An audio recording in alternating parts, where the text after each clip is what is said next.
नमस्ते madam. नमस्कार नमस्कार. आज एकदम तुम्ही बिफोर टाइम आलात. हो, आता काय करणार, तुमचा आदेश पालन केला पाहिजे ना. तुम्हाला नसतो तो आदेश. जे उशिरा येतात त्यांना असतो. तुम्हाला काय मी आदेश करणार, तुम्ही गुरु आहात आमचे. तुमचं तुमची पिकनिक कशी झाली? छान झाली. तुम्ही फोटो पाहिलेत काय? नाही, कुठे नाही, मला कुठे कुठे पाहिजे? मग तुम्हाला कसं कळलं पिकनिक कशी झाली? फोटो कुठे टाकले तुम्ही? मी स्टेटस वर टाकले होते. नाही नाही, स्टेटस आम्ही बघतच, मला काय ऍक्च्युली बघता येत नाही ते स्टेटस काय. आम्ही गेलेलो वन डे पिकनिकला, सगळ्या लेडीज गेलेलो. वा. ते एक्झिबिशन मधल्या लेडीज होत्या सगळ्या. Very good. बरं वाटलं, जरा चेंज मिळाला थोडासा ग्रहांपासून. मला बरोबर. ह्यांचा फोन आलेला शेवाळे दादांच्या मिसेसचा आज. हा हा, काय म्हणाला? काय नाही, त्या म्हणाल्या तुमचा फोटो पाठवा, तुमचं नाव आणि तुमच्या संस्थेचं नाव पाठवा. आम्ही बर. स्मरणिका छापतोय त्याच्यात तुमचा फोटो छापू. आमचं तुम्हाला स्नेहसंमेलनाला या. हो, 21 तारखेला आमची आहे जाहिरात दादांचं. तुमच्या ग्रुपवर टाका.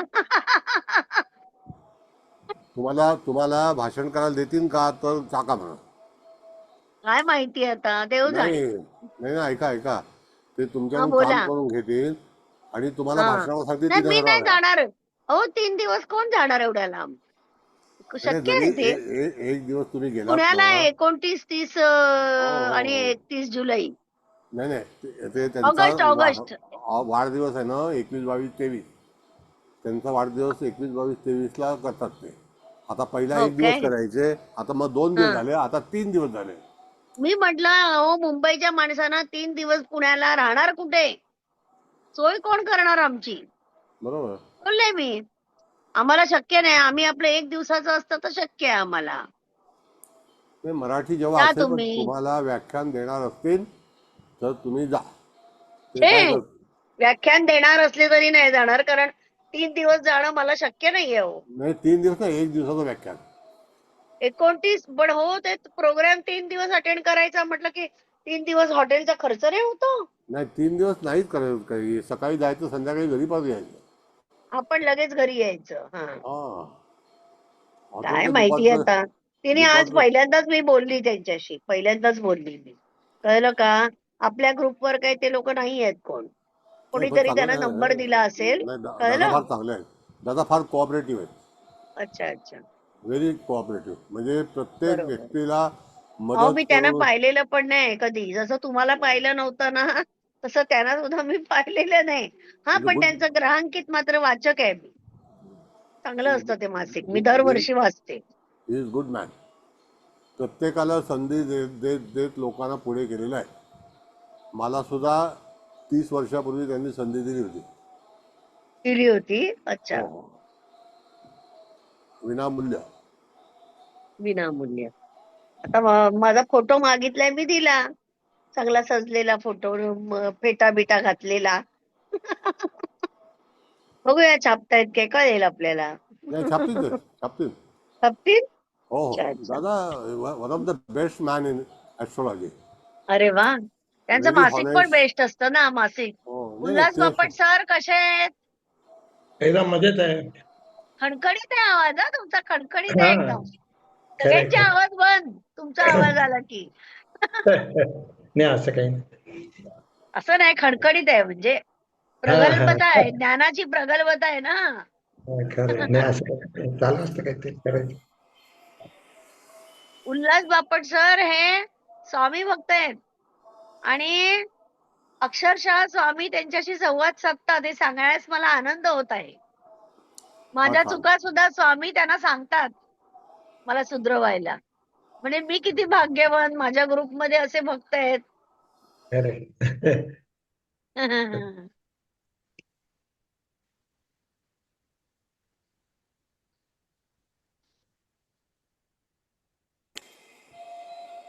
7 लोक आली. हो, आहे अजून 5-7 मिनिटं आहेत. आहेत आहेत. अगोदरच आम्ही माझ्या आधी हो सर आलेले आहेत हो आज. खरंय. देवारे सर. नाही बरोबर. नाही ते आता स्पीड छान पकडलाय ना, साधारण 10 वाजेपर्यंत बरोबर कन्क्लूड होतं ते. हो हो बरोबर. हो. त्यामुळे त्यांचं ते नियोजन असेल आज आणि उद्या मिळून ही पत्रिका 12 नोव्हेंबर 99 संपवायची, असं काही डोक्यात विषय असेल तर असे तो. अय्या हो, बरं झालं आठवण केली. ती पत्रिका मी आणलीच नाही हॉलमध्ये, मी बेडरूम हो, मध्ये हो. बसलीये, घेऊन येते. तुम्हीच विसरला, 3-4 दिवस रोज पोस्ट करता येते. मी करते, पण ती मी काढले, झेरॉक्स पण नाही मारले नाही, मी, प्रिंट आउट लागतं, त्याच्याशिवाय काही समजत नाही प्रिंट ते. आउट मारले मी, प्रिंट आउट. हो, पण ती जवळ पाहिजे ना शिकवताना, बरोबर आहे. नाही ते पटकन. नाही तर काय कळायचं नाही, डोक्यावरून जाईल आणि ते माझ्या. सरांचा ज्ञाना म्हणजे तो फ्लो इतका जबरदस्त आहे, धबधबा असतो. अरे पटापट पटापट उडवून लावतात. मला तर त्यामुळे ते जन्म आपलं थोडं इकडे इकडे इकडे लक्ष मला गेलं की दुसऱ्या रेकॉर्डिंग मधनं ऐकताना मग समजतं ते. पहिल्या ते ह्याच्यात तर आता निम्म. अनंत आटले सर आहेत ना, ते त्यांचे हो, ते मुरलेले लिहितायत शिष्य आहेत, त्यामुळे चांगले. हो, त्यामुळे ते चांगले. मुरलेले शिष्य आहेत त्यांचे, खरं आहे. लोणच्यासारखे. ते चांगले. ते त्यांचा प्रपात त्यामुळे परफेक्ट ते एकदम. पराक्रम भारी होईल.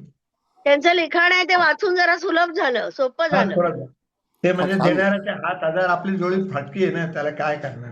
प्रयत्न करायचा, ग्रहण करायचं, दुसरं काय. हो, काय दोनदा म्हणजे ऐकलं की समजतं.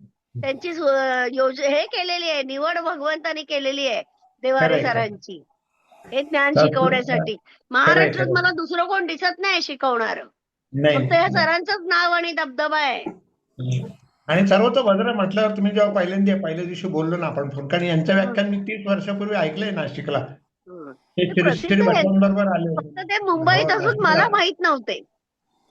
नाही नाशिक माहिती की तेव्हापासून लोकांना माहिती काय रे, नाही हे यांच्याशिवाय कोणी बोलू नाही शकणार. म्हणजे बारकाईचा बरोबर. अभ्यास आहे तो. जनतेला काय वरवर लागतं 5 मिनिटात, असो ज्याचे ते कालाय तस्मै नमः असं म्हणून जायचं पुढे. हं.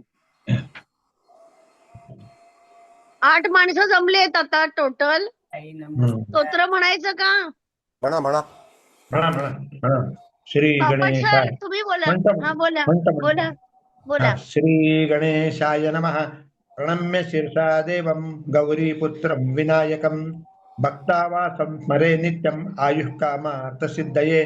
प्रथमं वक्रतुण्डं च एकदन्तं द्वितीयकं तृतीयं कृष्णपिङ्गाक्षं गजवक्त्रं चतुर्थकं लम्बोदरं पंचमं च षष्ठं विकटमेव च सप्तमं विघ्नराजेन्द्रं धूम्रवर्णं तथाष्टकं नवमं बालचन्द्रं च दशमं तु विनायकम् एकादशं गणपतिं द्वादशं तु गजाननं द्वादशैतानि नामानि त्रिच्छन्दयः पठेन्द्रः न च विघ्नभयं तस्य सर्वसिद्धिकरप्रभो. विद्यार्थी लभते विद्या धनार्थी लभते धनं पुत्रार्थी लभते पुत्रान् मोक्षार्थी लभते गतिं. जपेत् गणपति स्तोत्रं षड्भिर्मासे फलं लभेत् संवत्सरेण सिद्धिं च लभते नात्र संशयः. अष्टाभ्यो ब्राह्मणाय च लिखित्वा यः समर्पेत् तस्य विद्या भवेत् सर्वा गणेशस्य प्रसादता. इति श्री नारद विरचितं गणपति स्तोत्रं संपूर्णम्. आणि काय गणपतीवर इतके स्तोत्र आहेत ना, म्हणजे ऋग्वेदातले हो हो. मंत्र माहिती आहेत हे पण फार भारी बरं. ओम गणानां त्वा गणपतिं हवामहे कविं कवीनामुपमश्रवस्तमं ज्येष्ठराजं ब्रह्मणां ब्रह्मणे स्पतः आनः शृण्वन्नतिभिः सीदसादनम्. हा तो ऋग्वेदातला मंत्र आहे. सुरेख सुरेख, खणखणीत एकदम छान वाटतं ऐकायला. आणि मग त्याच्यात तो यजुर्वेदांचा थोडासा वेगळा आहे. ओम गणानां त्वा गणपतिगुं हवामहे निधीनां त्वा निधिपतिगुं हवामहे वसो मम आहमजानि गर्भधम्म त्वं मजासि गर्भधमा. निरनिराळ्या ठिकाणी आम्ही यज्ञ पूजेला नाशिक आणि तीर्थक्षेत्र आहे ना, मग काहीतरी कार्यक्रम असतातच, जायचं आपण ऐकावं, बरं वाटतं. आणि ते छान वाटतं पहिल्यांदा छान जेव्हा वाटतं. 81 पाहिलं ना, तेव्हाच लक्षात आलं की वास्तुमंडल आहे सर्वतोभद्र. ते वास्तुमंडलाला असंच म्हणतात. मधलं जे वास्तुमंडल आहे. ब्रह्म आहे, आकाश आहे, त्या सगळ्या देवता आहे. शिकिन्याय नमः, पर्जन्याय नमः. ते मंत्र म्हणताना गुरुजी लोक तसं तसं करतात की नॉर्थ कडून असं वगैरे वगैरे. 81 तसं आहे. चला बरं, आपण काय सर आता म्हणतील अरे थांबा दुमदुमला, तुमचं. तुमच्या मंत्राने सगळा ग्रुप आपला दुमदुमला. जय घोषात. फार छान फार छान. फार छान. नमस्कार सर. नमस्ते नमस्ते. Thank you sir.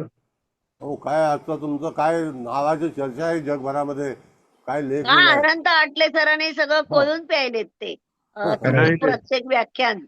मी फक्त रेकॉर्डिंगचं लिखाण फक्त केलंय. अरे पण नाही, उत्तम केलंय. मी ते हा, वाचलं मी ते हा, वाचलं आणि स्टार मार्क करून ठेवलाय हा. सगळ्याला खरं पुसलं नाही, जाऊ उत्तम, नये म्हणून. अति ते उत्तम. लिहायचंय मला माझ्या वहीत उतरवायचंय. नाही ते उतरायचेच ना, म्हणून ते चांगले आहे, ते स्टार हो केलं म्हणजे. सुरेख लिखाण आणि केलंय आपल्या त्या त्यांनी. ग्रुपवर आणि पंचांग वगैरे दुसरं काहीच नाही टाकायचं बरं का, ते उगाच सगळीकडेच हा फॉरवर्ड होतात बाकीच्या ते. जाहिराती बिराती कसल्या टाकायच्या काहीच नाहीत नाही, कोणी. नाही, पंचांग पण प्रश्न नाही पण पाहिजे. नाही विचारायचे काहीच नाही, कसले काहीच ह्याचा नाही. नंबर द्या त्याचा हा, नंबर ते द्या. नाही, नाही. त्यासाठी अहो, ते मोठा एकदम ग्रुप आहे. गहन ज्ञान येते की कठीण येते, म्हणजे मॅडम सोपं नाही मीच ते. मागितला हो नंबर आज. हा. मीच मागितला नंबर आज हो नागरगोजे थोडं का सरांचा. मोठ्या ग्रुपवर मागायचे सगळे नंबर. ह्या ग्रुपवर हो. नाही. हा ग्रुप अभ्यास ग्रुप आहे की नाही आपला. मग हो. नोट्स मागे जातात. रेंज पाठवलेली लिंक मागे जाते म्हणून. Okay okay. शिरीष पाहुणे ताई, सर. आता सुरू करायचं का? हो करा करा करा करा सर, करा सुरू करा. तोपर्यंत पटापट येतील लोक. गुरुदेव दत्त. गुरुर् ब्रह्मा गुरुर्विष्णू. ओम नमः शिवाय, ओम नमः शिवाय, ओम नमः शिवाय. पहिला भगवंताला नमस्कार करून आजचा आपण नवीन क्लास जो आहे तो सुरुवात करायचा आहे.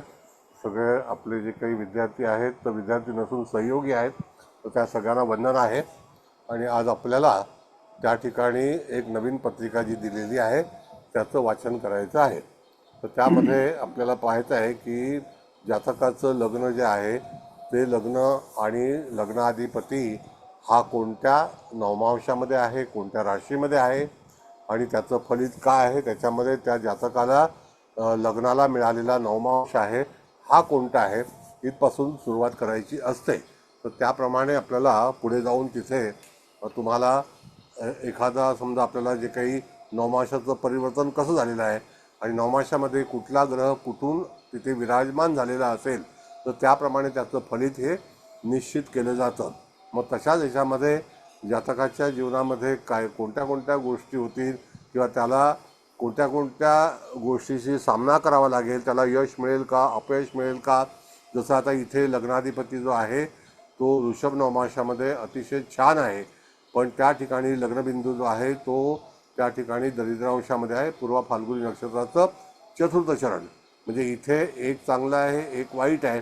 पण लग्नाधिपती जो आहे तो विशाखा नक्षत्रात आहे.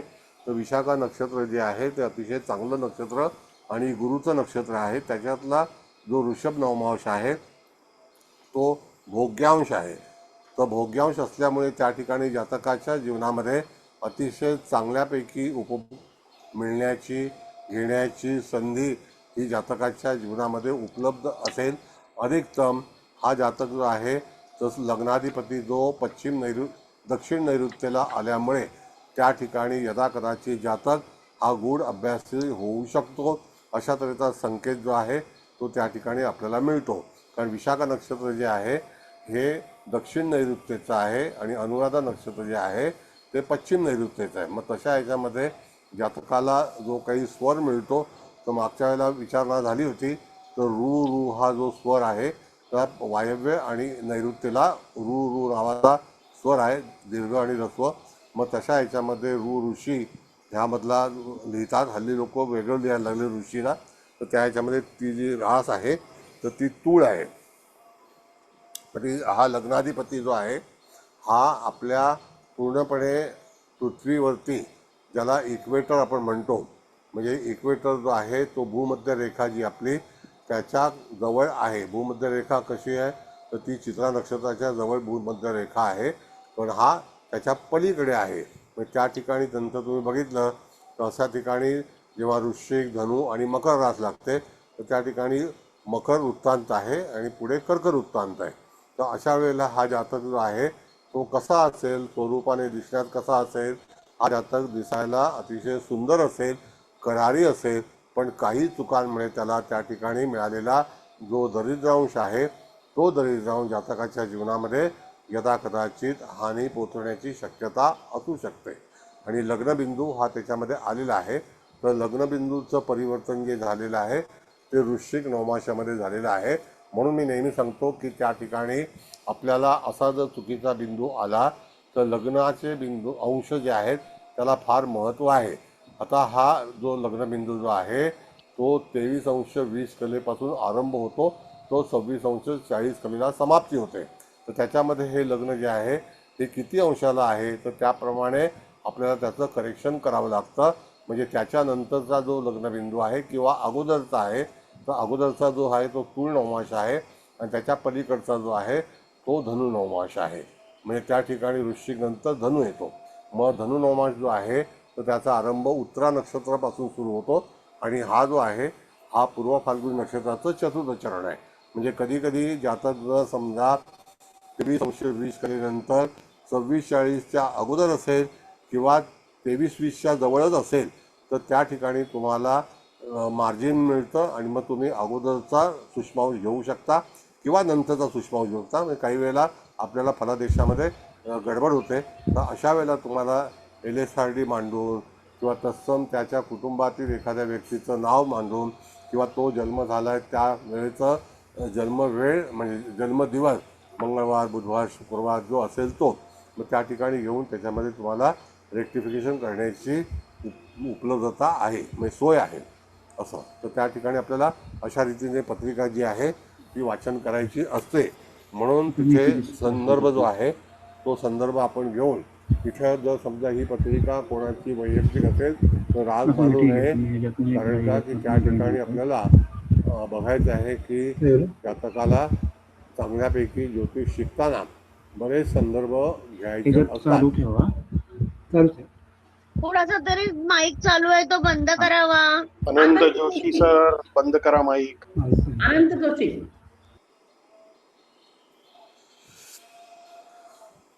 बोला. एक मिनिट माझं नेटच गेलं काय.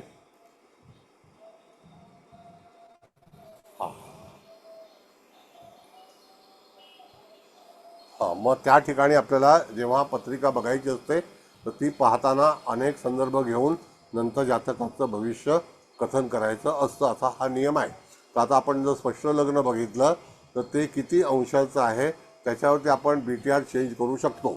म्हणजे नवमाश जो आहे त्याचा बदल होऊ शकेल. गेल्या वेळेच्या पत्रिकेमध्ये आपण थोडंसं राहून गेलेलं आहे की 64वा नवमाश हा अष्टम स्थानामध्ये येतो.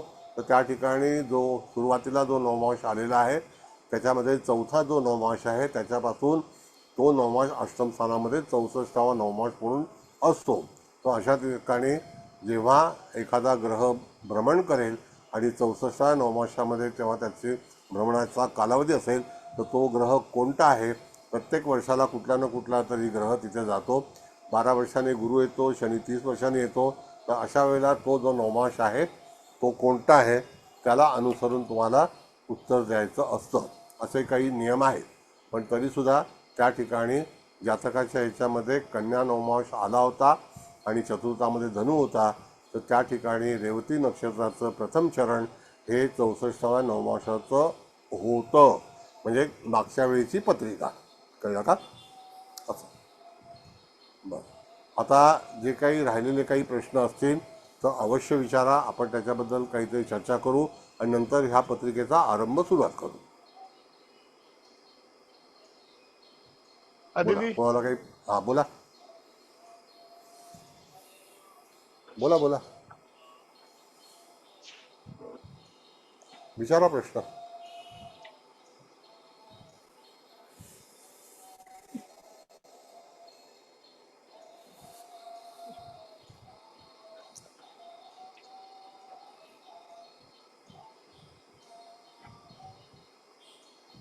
आहे का काही विचारायचं.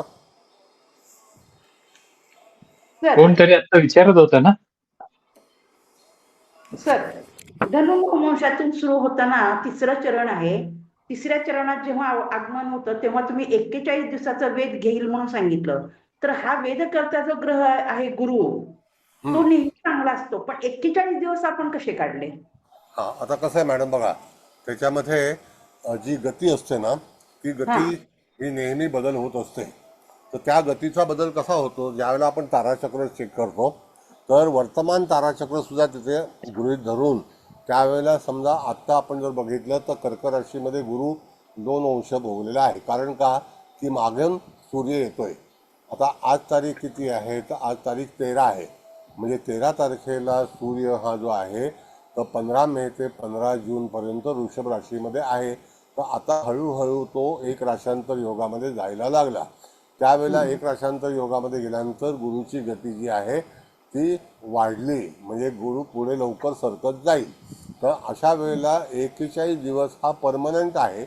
पण त्यानंतर जर समजा गुरु पुढे रवी मागे असेल तर गुरुच्या गतीमध्ये वाढ होऊन तर ती जी संख्या दिवसाची आहे तर ती कधी कधी 30 दिवसावरती, जास्तीत जास्त कमीत कमी जी आहे ती 23 दिवसावरती पण येऊ शकते.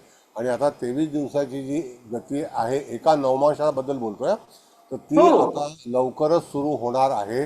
ज्या वेळेला गुरु तूळ नवमाशामध्ये जाईल, म्हणजे आता त्या ठिकाणी कर्केला कर्क नवमाश आलाय, मग शिव नवमाश पुष्य नक्षत्राचं पहिलं चरण आहे, त्याच्यानंतर कन्या नवमाश जो आहे तो त्या ठिकाणी पुष्य नक्षत्राचं दुसरं चरण आहे. आणि अशा वेळेला ते तिसऱ्या चरणामध्ये जेव्हा जाईल तर मागून सूर्य आणि गुरु यांची युती जी आहे ती साधारणतः कर्क राशीमध्ये 15 जुलैनंतर होईल. आता 15 जुलैनंतर आपण जर पाहिलं तर त्या ठिकाणी आपल्याला 4, 5, 6 म्हणजे साधारणतः 12 दिवसांनी, म्हणजे 15, 12, 27 जुलैला साधारणतः गुरुची गती ही अतिचारीमध्ये अतिचारी असेल. म्हणून तो नवमास जो आहे त्यांचा लवकर बदलेल, बर. असं म्हणून तो बदल 41 दिवस हे निश्चित आहे. पण पुढे मागे गेल्यानंतर सूर्याच्या आधारित मग कधी कधी जे काही गुरु महाराज जे आहेत ते वक्री होतात, त्यावेळेला तिथे षडाष्टक योगामध्ये जेव्हा गुरु येईल सूर्याच्या, म्हणजे आता कर्क राशीमध्ये कर्क राशीचा प्रीती षडाष्टक आरंभ होतो तर तो धनु नवमाशामध्ये होतो. आणि गुरु चंद्र हा गुरुचा मित्र आहे म्हणून धनुराशी त्याला प्रीती षडाष्टकामध्ये आहे. त्याच्यानंतर अतिचारी होतो त्यावेळेला त्या ठिकाणी अतिवक्री म्हणतो त्याला, तर त्यावेळेला तो अतिवक्री होतो. कारण का की त्याच्या समोरची रास जी आहे ती शत्रूची आहे. आणि त्यावेळेला तिथे मकर राशीमध्ये जेव्हा सूर्य जाईल, म्हणजे 15 डिसेंबरला त्या ठिकाणी गुरु महाराज हे वक्री असणारच हे निश्चित आहे. त्यानंतर जानेवारी महिन्यामध्ये पण 2027च्या वक्री असतील. त्याच्यानंतर ते मृत्यू षडाष्टकामध्ये जातील, तिथे रास असेल कुंभ, म्हणजे कारण का कर्क आणि कुंभ या राशी कर्क राशीला त्या मृत्यू षडाष्टक आहेत. तिथपर्यंत गुरु महाराज जे आहेत ते वक्री मार्गी असा त्यांचा गतीचा फरक पडेल. आणि त्याच्यानंतर रेग्युलर केव्हा होतील तर ज्या वेळेला ते मीन राशीमध्ये सूर्य जाईल त्यावेळेला तारीख कुठली असेल तर 15 मार्च, म्हणजे 15 मार्चच्या नंतर ऑनवर्ड त्या ठिकाणी गुरु महाराज पूर्णपणे मार्गी होतील. आणि त्यावेळेला गती स्थिर राहील, म्हणजे गतीमध्ये स्थिर राहील. तर ती गती स्थिर म्हणजे असते 35 दिवस, 32 दिवस, 33, 38, 40 आणि 41 ते 42 दिवस त्या राशी जशी असेल त्याप्रमाणे तुम्हाला त्याची गती ही निश्चित केलेली आहे. तसंच कर्क राशी जी आहे ही अमृत नाडीमध्ये ज्यावेळेला गुरु येईल तर त्यावेळेला त्याची गती जी आहे ती रेग्युलर नेहमी असणार. कारण का की सेकंड राऊंडला जेव्हा कर्क राशीमध्ये सूर्य येईल त्यावेळेला गुरु राशांतर शिवराशीमध्ये करेल आणि परत मागे येईल, तो नियम आहे. कारण का की जेव्हा त्या ठिकाणी शिवराशीला गुरु महाराज जातील तेव्हा केतू सुद्धा असेल आणि तिथे केतू आणि गुरुची युती येईल, परत गुरु मागे येतील, परत उच्चीचे होतील. त्यावेळेला त्या ठिकाणी पुन्हा केतू सुद्धा येणार आणि गुरु केतूची युती ही त्या ठिकाणी 2 वेळा होणार. तर अशा वेळेला जे काही आपण ग्रहाचं हे करतो, मेजरमेंट घेतो की ग्रह काय स्थितीमध्ये असेल, तर त्यावेळेला तुम्हाला त्याची जी काही भौगोलिक स्थिती आहे आणि नक्षत्र कुठलं आहे त्याच्यावरती गतीमध्ये त्या ठिकाणी अंतर पडतं आणि बदलतो. Yes madam. हो. असं आहे. सर बोला चौगुले बोलतोय, बोला. ऐकू येतंय? हा येतोय, बोला ना. सर आता जी आपण कुंडली बघतोय 12/11/1999, हम्म, यात लग्न सिंह आहे, बरोबर. त्याचा अंश कशावरनं बघितले? खाली आल्यानंतर बघा तुम्हाला कारण असं इथं आहे की यात तो कुठे अंश नाहीये. वृश्चिक नवमास अंश आपण जर बघितला तर वृश्चिक नवमाशामध्ये खालून दुसऱ्या लाईनमध्ये या, हो जिथे कुंडली मांडले तिथे बघा स्पष्ट ग्रह आणि स्पष्ट भाव लिहिलेला आहे. तर तिकडे स्पष्ट लग्न जे आहे ते किती अंशाचे आहे? 4 किती आहे? 26 आहे का 23 आहे का किती आहे बघा? 26 आहे सर, 26-22. 26-22 ना? खालच्या राखाण्यात ना एकदम स्पष्ट ग्रह, हा खालच्या ताराचक्राच्या वर. वर हा. तर किती आहे ते? तारा चक्राच्या वर ना? किती आहे? हो हो पूर्व नक्षत्राचं चतुर्थ चरणावरती आहे ना ते. हा, बरोबर आहे, पण 26 26 अंश आणि 22 कला. हा, मग 26-40ला नवमास बदलणार आहे. आता हो. 22 कलेमध्ये हा. तुम्ही जर 18 टाकले तर नवमास बदलणार. 18 कला चालायसाठी लग्नाचा अवधी किती असेल तर 1 मिनिटापेक्षा कमी असेल.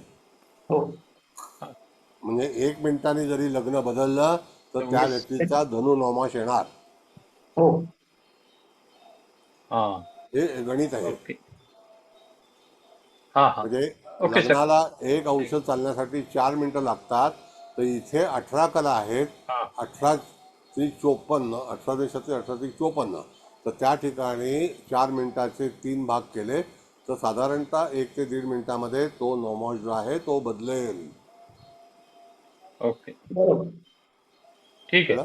समज. सरासरी 1 मिनिट आणि 15 कलाच्या आसपासचा कालावधी समानित. हो, मग तिथे बदलला तर त्या ठिकाणी तुम्हाला नवमासाचं फलित जे आहे ते अतिशय वेगळं मिळतं आणि तिथे धनु नवमास येतो, वृश्चिक येणार नाही. जर समजा नाही. 23 हा. 20च्या 23 24 असता 35 असता तर आपण परत 1 मिनिटं मागे गेलो असतो तर त्या ठिकाणी तूळ नवमास आपल्याला लाभला असता. 23-20 पर्यंत. 23-20 ते 26-40 हा दरिद्रांश आहे. हा. तसा चित्रा बरोबर. नक्षत्रामध्ये सुद्धा दरिद्रांश जो आहे तो त्या ठिकाणी चित्रा नक्षत्राचा आरंभ तर ते द्विपाद आहे. इथे हा जो आहे हा. हा चतुष्पाद आहे. तो द्विपादाच्या अगोदर त्या ठिकाणी बरोबर. आपण बघितलं तर हस्त आणि चित्रा. Thank you sir. हस्त 10 अंश ते 10 अंश 13-20 म्हणजे 13-26-40 हा जो भाग आहे. तर तिथे राशी किती भोवलेली आहे तर त्याच्यावरती तूळ राशीमध्ये 3 अंश 20 कलेनंतर दरिद्रांश येतो. तूळ अच्छा राशीमध्ये हा? तूळ हो राशीमध्ये. तर बोला. जर म्हणजे बीटीआर कधी करायचं ते डिसाईड कसं करायचं? नाही, आता बघा, मला तर ह्या पत्रिकेमध्ये आता तुम्ही जेव्हा मी बघितली पत्रिका आणि लगेच दरिद्रांश मला सापडला आणि मी तुम्हाला सांगितलं की 1 मिनिटाच्या फरकाने या जातकाचं नशीब वेगळं होऊ शकतं. कदाचित आपल्याला टायमिंग घेताना आपण काय तिथे अचूक टायमिंग घेतलेलं नाही आहे, असंच अंदाज घेतलेला आहे. पण तरीसुद्धा फॉर युअर काइंड इन्फॉर्मेशन की त्या ठिकाणी 1 मिनिटामध्ये जर तुम्ही पुढे टायमिंग घेतला तर नवमाशामध्ये बदल निश्चित येईल. हो असं आहे. हे आपल्याला आपल्याकडे जातक आल्यानंतर त्याचं हे लक्ष ठेवणं गरजेचं आहे. बरं. सर पण टायमिंग जर अगदी परफेक्ट असेल तर मग आपण टायमिंग का बदलायचं? नाही, आता टायमिंग कसं असतं, सुषमांक- टायमिंग ऐका, टायमिंगमध्ये टॉलरन्स किती आहे तर त्या ठिकाणी 11 मिनिटाचा टॉलरन्स आहे 1 नवमाशासाठी. ओके. जर 11 मिनिटामध्ये तुम्ही काही छेडछाणी करू शकत नाही, बदल करू शकत नाही, पण तिथे मार्जिन जर 1 मिनिटाचं असेल तर तिथे परमिटेड आहे. हा. 1 मिनिटाचं मार्जिन असेल आयदर हिअर ऑर देअर, म्हणजे अगोदर किंवा नंतर, then you can change, you can select particular सूक्ष्मांश. ते अलाउड आहे. ते अलाउड आहे. रेखांशावर पण बदलतं सर टायमिंग. काय म्हणता मॅडम? रेखांशावरून सुद्धा टायमिंग बदलतं सर, 1 मिनिट मागे किंवा पुढे. हो, बदलेल ना, आता तो धनुनवमास येईल. रेखांतर आणि रेखांश. हा, बरोबर आहे मॅडम. रेखांश जो आहे आणि अक्षांश आहे, पर्टिक्युलर मॅडम कुठल्या प्रांतातला जन्म आहे हो बरोबर. तर त्याला पण महत्व आहे ना. हो आता जसं की तुमच्या पुण्यामध्ये गेलात तर पुणे हे मुंबईपासून दक्षिणेला आहे. हो तर त्यावेळेला दक्षिणेला उदित सूर्य जो आहे तो लवकर होतो. ती रास जी आहे ती साधारणतः 1.5-1 मिनिटाने पुण्याला नंतर उगवली जाते, अगोदर उगवली जाते आणि मग मुंबईला येतं. असं आहे. बरोबर. कारण का की राशींचा प्रवास जो आहे हा दक्षिणेकडून उत्तरेकडे चाललेला असतो. असं आहे. ओके. म्हणून दक्षिणेची जी राज्य आहेत त्याच्यामध्ये बघा, आता तुम्ही आंध्र प्रदेशमध्ये गेलात, त्या ठिकाणी रामेश्वरमला गेलात तर त्या ठिकाणी जी रास आहे ती सूर्यकांत ते आकुंचित झालेला देश आहे ना तो प्रदेश. पण इथनं अंदमान निकोबारला गेला तर तुम्हाला साधारणतः 1.5 तासाचा फरक पडतो. असं आहे. मग सेम अंदमान निकोबारच्या ह्याच्यामध्ये तुम्ही वरती आसामला गेलात, गुवाहाटीला गेलात, मिझोरमला गेलात तर त्या ठिकाणी तुम्हाला पॅरलल ती जी रास आहे ती तिकडे उदित होते. मग त्याचा पृथ्वीचा कल आहे पृथ्वी ही पश्चिमेकडून पूर्वेला जात असते असं आहे. आणि सर्व ग्रह जे आहेत ना मॅडम ते पश्चिमेकडून पूर्वेला प्रवास करत असतात, कारण प्रत्येकाला पूर्व दिशा ही सूर्याच्या अधिपत्याखाली असल्यामुळे प्रत्येकाला पूर्वेला जायची घाई असते. फक्त आपण राहू बघितला तर पूर्वेपासून पश्चिमेला प्रवास करतो असं आहे. पण याची नोंद काय लोकांनी तिथे पुस्तकात लिहिलेली नाही. अनेक लेखक झाले पण त्यांनी काय त्याच्यामध्ये ते दर्शवलं नाही, तर आपली दुःख आहे त्याला काय करणार. हां आय कांट. लेखकामध्ये चौरेकर्म जास्त आहे सर. नाही आता काय करणार ते प्रत्येकाचं ते त्यांच्यावरती सोडून द्यायचं. आपल्याला काय कोणाची टीका करायची नाही. पण एक सायन्स म्हणून मी तुम्हाला दर्शवलं की त्या ठिकाणी सायन्स कसं आपण फलित द्यायचं किंवा ग्रह कुठे चाललेला आहे. जसं आपण तुम्ही जर समजा हे सगळी जी शास्त्र उत्तरेकडून का निर्माण झाली, कारण उत्तरेकडून सगळे ग्रह जे आहेत ते दक्षिणेकडून त्यांची वाटचाल असते. आपल्याला उत्तर दिशा कधीही पाहता येत नाही. उत्तर दिशा ही दिसतच नाही. ज्यावेळेला सूर्यास्त होतो जेव्हा सप्तम स्थान सूर्यास्त झाल्यानंतर तुम्हाला षष्ठ पंचम चतुर्थ तृतीय द्वितीय हे काही दिसत नाही. धनस्थान दिसत नाही. जोपर्यंत पूर्व दिशा उदित होत नाही तर त्याच्या अगोदरची पाचही स्थानं तुम्हाला नजरेत कधीही येणार नाही, राशी येणार नाही. मग तिथे जे राज्य आहे ते सगळं सप्तश्रींचं आहे. मग सप्तश्री जे आहेत ते तिथे उगवताना दिसतील. तिथे स्वस्तिक उगवताना दिसेल. तिथे एम नावाचा नंतर कालांतराने डब्ल्यू होतो 2 तासामध्ये. ह्या सगळ्या आकाश दर्शनामध्ये तुम्हाला ते पाहता येतं. एमचा डब्ल्यू होतो. व त्याच्यामध्ये तुम्हाला सॅटेलाईट पण दिसताना ही दक्षिणेला दिसतात. उत्तरेला तुम्ही काही पाहू शकत नाही. उत्तर दिशा ही भगवंताची आहे असं. बरं आता इथे करेक्शनचा अर्थ कळला तुम्हाला सगळ्यांना. हो सर. Fine, thank you. बरं आता जसं तिथे आपण बघितलं मगाशी की त्या ठिकाणी सूर्य जो आहे तो नैऋत्येला आहे, वृषभ नवमाचा आहे. त्याच्यामध्ये काही बदल होणार नाही BTR मध्ये. फक्त एवढंच आहे की तो लग्नबिंदू जो आहे त्याच्यामध्ये फरक पडेल आणि सगळे जे नवमांश आहेत त्याच्यामध्ये बदल नाही होणार, फक्त स्थानं बदलतील.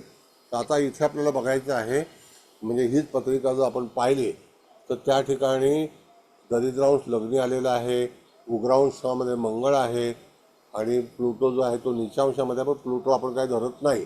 मग त्या ठिकाणी लग्न जे आहे ते दरिद्रांशामध्ये दिलेलं आहे तिथे. आता तुमच्यासमोर उजव्या हाताला जो तक्ता आहे तर त्याच्यामध्ये तुम्हाला सगळं स्पष्टीकरण दिलेलं आहे. सप्तम स्थानामध्ये चंद्र गुरु केतू आणि भोग्यांशामध्ये दिलेला आहे. कुठला दिला आहे तर त्या ठिकाणी रवी हा भोग्यांशामध्ये आहे. चंद्र जो आहे तो त्या ठिकाणी मिथुन नवमांशामध्ये आहे. पण मूळचा चंद्र तुम्हाला त्या ठिकाणी धनुराशीचा असल्यामुळे त्याचा मिथुन नवमांश जो आहे तो अतिशय उत्तम आहे. मग आता तिथे पश्चिमेला तो आलेला आहे आणि तो त्या ठिकाणी चंद्र वृषभ नवमांशामध्ये भोग्यांशामध्ये आहे. कळलं का. आता इथे आपण जर पाहिलं तर भोग्यांशामध्ये चंद्र आहे तर तो मूळ नक्षत्राच्या दुसऱ्या चरणामध्ये आहे. कळलं का. मग फलित कसं करायचं. कन्वर्जन आहे त्याच्यामध्ये की चंद्र हा धनु नवमांशातून वृषभ नवमांशामध्ये परिवर्तित झालेला आहे. त्याने पंचम स्थानातून सप्तम स्थानामध्ये प्रवेश केलेला आहे नवमांशाचा. मग त्याला जे फळ मिळणार आहे तर तिथे जरी केतू आणि चंद्राची युती असेल तरी ती ग्राह्य नाही. कारण का केतू हा दुसऱ्या राशीतून म्हणजे त्या ठिकाणी मकर राशीतून तो वृषभ नवमांशामध्ये आलेला आहे. म्हणजे त्या ठिकाणी मकर राशीला वृषभ नवमांश जो आहे तो श्रवण नक्षत्राचं दुसरं चरण आहे. म्हणजे त्या ठिकाणी फलित जे आहे ते तुम्हाला मकर राशीचंच मिळेल आणि मकर राशीमध्ये तो सुद्धा भोग्यांश आहे केतू. मग भोग्यांशाच्या समोर काय आहे तर राहू आहे. कळलं का. राहू कुठे आहे तर कर्क राशीमध्ये आहे. मग कर्क राशीमध्ये आपण जर राहूकडे गेलो तर त्या ठिकाणी राहू हा कर्क राशीमध्ये कोणत्या नक्षत्रात आहे हे आपल्याला बघायचं आहे. तर त्या ठिकाणी तो सुद्धा दरिद्रांशामध्ये आहे. त्याच्यामध्ये आपण बदल करू शकत नाही. राहूमध्ये बदल करू शकत नाही कारण का की तो त्या ठिकाणी तुम्हाला स्पष्टच दिसणार. हे राहू हा दरिद्रांशामध्येच कॅल्क्युलेट करता येईल. मग आता जर समजा दरिद्रांशाचं फळ द्यायचं असेल तर ते कसं द्यायचं? तर इथे सिंहलग्न निश्चित आहे, कर्क रास ही निश्चित आहे, 12व्या स्थानात राहू हा निश्चित आहे, पण तो परिवर्तित होऊन कुठे गेलेला आहे? तर तो लग्नामध्ये आलेला आहे आणि तो तिथे दरिद्रांशामध्ये आहे. लग्नबिंदू सुद्धा दरिद्रांशामध्ये आहे, पण लग्नबिंदू जो आलेला आहे तो त्या ठिकाणी सिंह राशीमधला आहे आणि राहू जो आहे तो कर्क राशीमधला, म्हणजे ही तफावत आहे.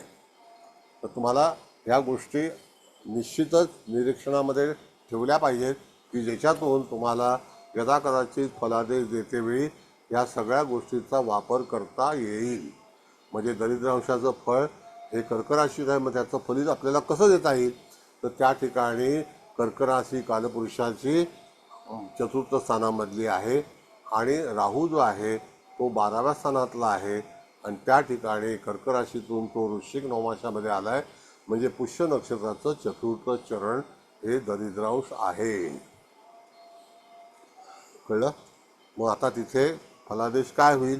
तर आपल्याला कुंडली जेव्हा आपण तपासतो किंवा एखादं शरीर तपासतो तर त्यावेळेला कालपुरुषाकडे पण जायचं आहे.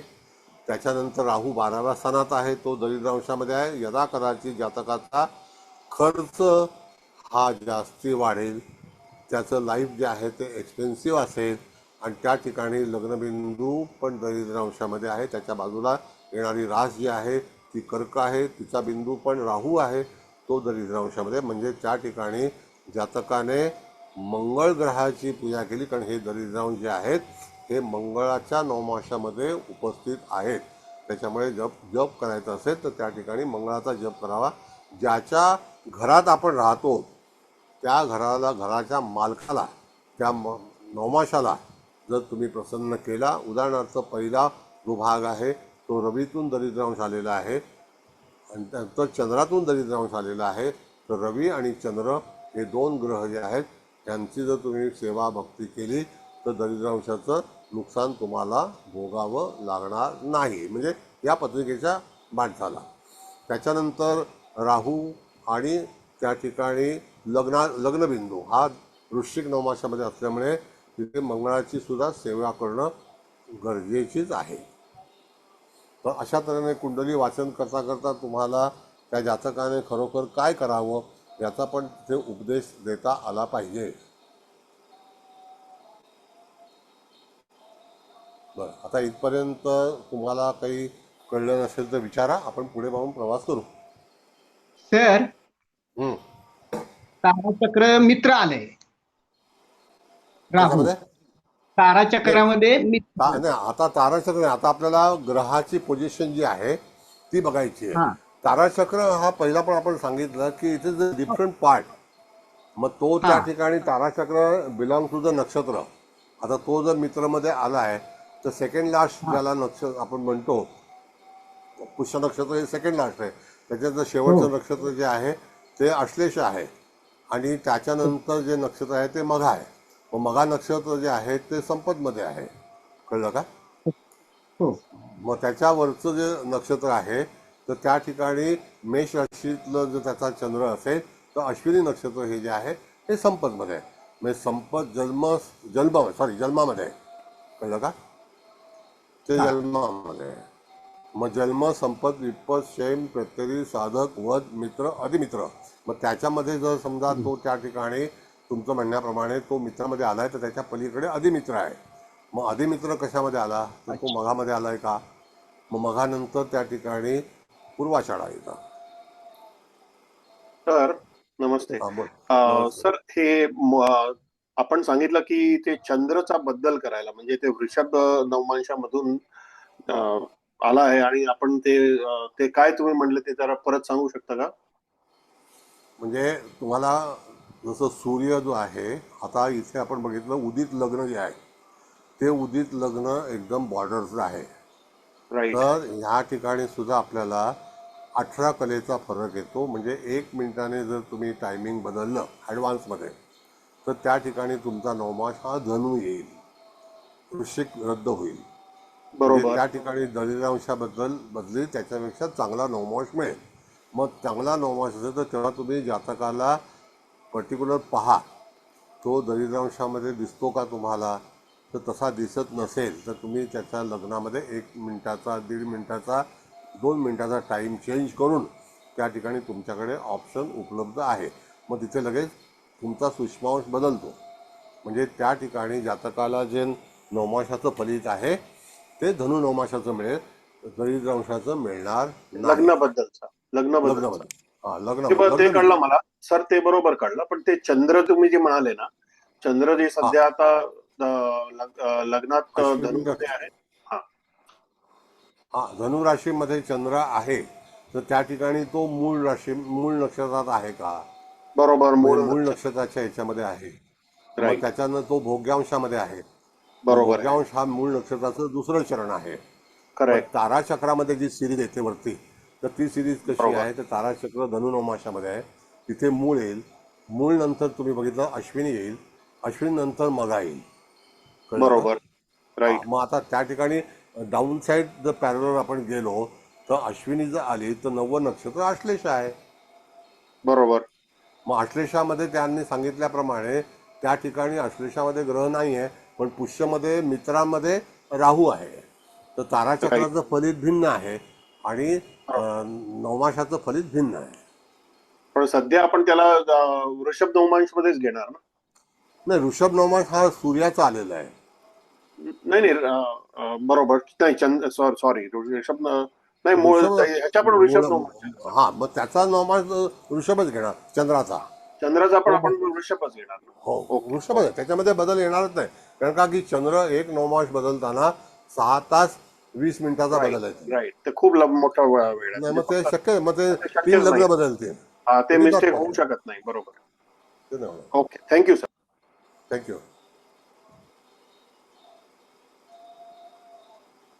बोला. बघा, असं मनामध्ये काही घाबरू नका, चिंता नाही. तुम्हाला चांगलं शिकायचं आहे तर प्रश्नाला तुम्हाला विचारणं, त्याच्यावरती व्हेरीफाय करणं हे फार गरजेचं आहे. जर प्रश्न तुम्ही विचारले नाही तर तुम्ही मग तिथे तुम्हाला कळलं असं समजून मी आपलं पुढे जात जाईन. आपल्याला दूरदर्शन दाखवायचं आहे. तुम्ही बोललात ना मंगळाची सेवा केली पाहिजे आणि रवी आणि चंद्राची, म्हणजे मग त्यांना बीजमंत्र करायला द्यायचे का? हो, बीजमंत्र करा किंवा मुख्य मंत्र जसं गणी गर्भस्यं भूत विद्युत कांती समप्रभम कुमार शक्यतन मंगलम प्रणमामयम, हा जो मंत्र आहे हा केला तर अति चांगला फायदा होतो. आणि त्या ह्याच्यामध्ये मंगळाचा जो मंत्र आहे तर त्या ठिकाणी मंगळाचा मंत्र करणं म्हणजे का, तर त्याला कारण आहे की तो मंगळ हा कर्क राशीतला 4थ चरणातला आहे. आणि रवीच्या ह्याच्यातला 4th चरण जे आहे, जे पूर्वा फाल्गुनी नक्षत्र आहे त्याचं 4th चरण आहे. म्हणजे तिथे शेवटी मंगळाचाच नवमाश येतो, पण रास जी आहे ती सिंह आणि कर्क येते. मग ज्याच्या घरात आपण राहतो तर त्याला प्लीज करणं गरजेचं, त्याची कृपा घेणं फार गरजेची आहे. जर तो दरिद्रांशामध्ये असेल तर, जर ग्रह बिघडला असेल किंवा त्याला वाईट काही फलादेश मिळत असेल तर त्या राशीचा, त्या पर्टिक्युलर नवमाशाचा जो मालक असेल त्याचा मंत्र करणं अत्यंत गरजेचं आहे. बोला.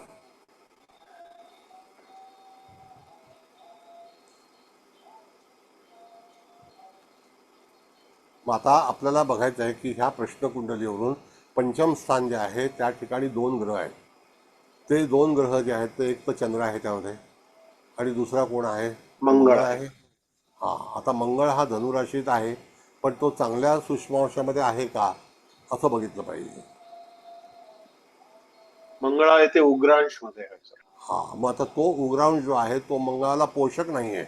यदा कदाचित आपल्याला फलित करतेवेळी उग्रांश जो आहे तो धनुराशीमध्येच आहे. मग त्या ठिकाणी तुम्हाला बघितलं धनुराशीचा शेवटचा नवमाश धनु, कळलं काय?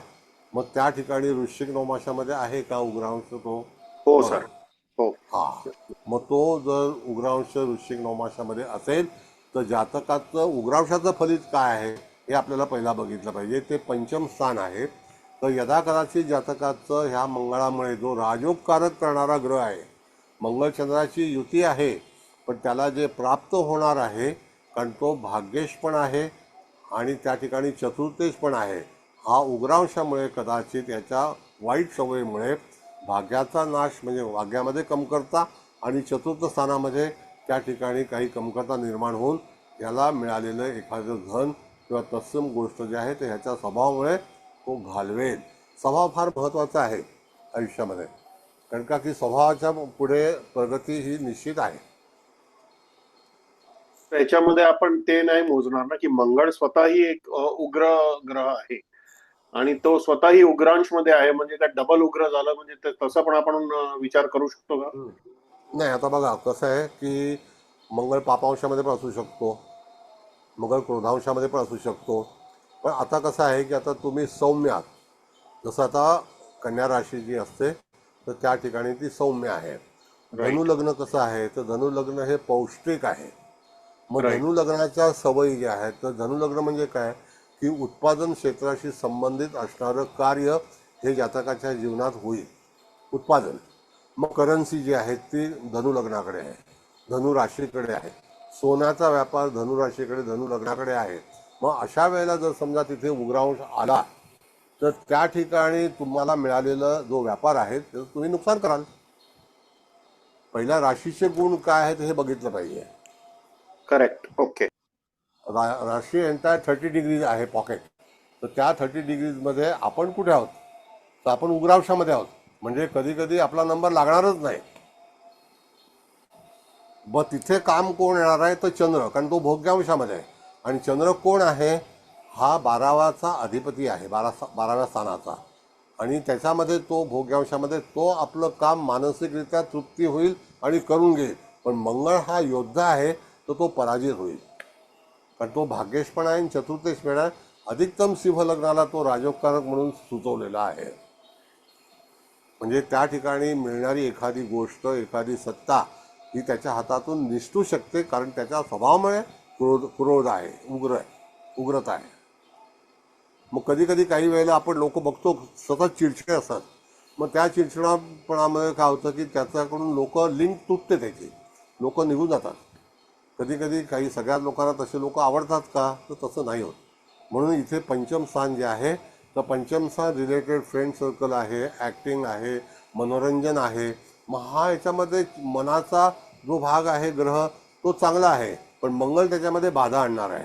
मंगळ हा चांगल्या अवस्थेमध्ये असेल तर त्या ठिकाणी मंगळाला काय आवडतं, मंगळाला शूरता आवडते, त्याला शूरांश आवडतो, त्याला सेनांश आवडतो, त्याला दरिद्रांश कधीच आवडत नाही, त्याला उग्रांश कधीच आवडत नाही.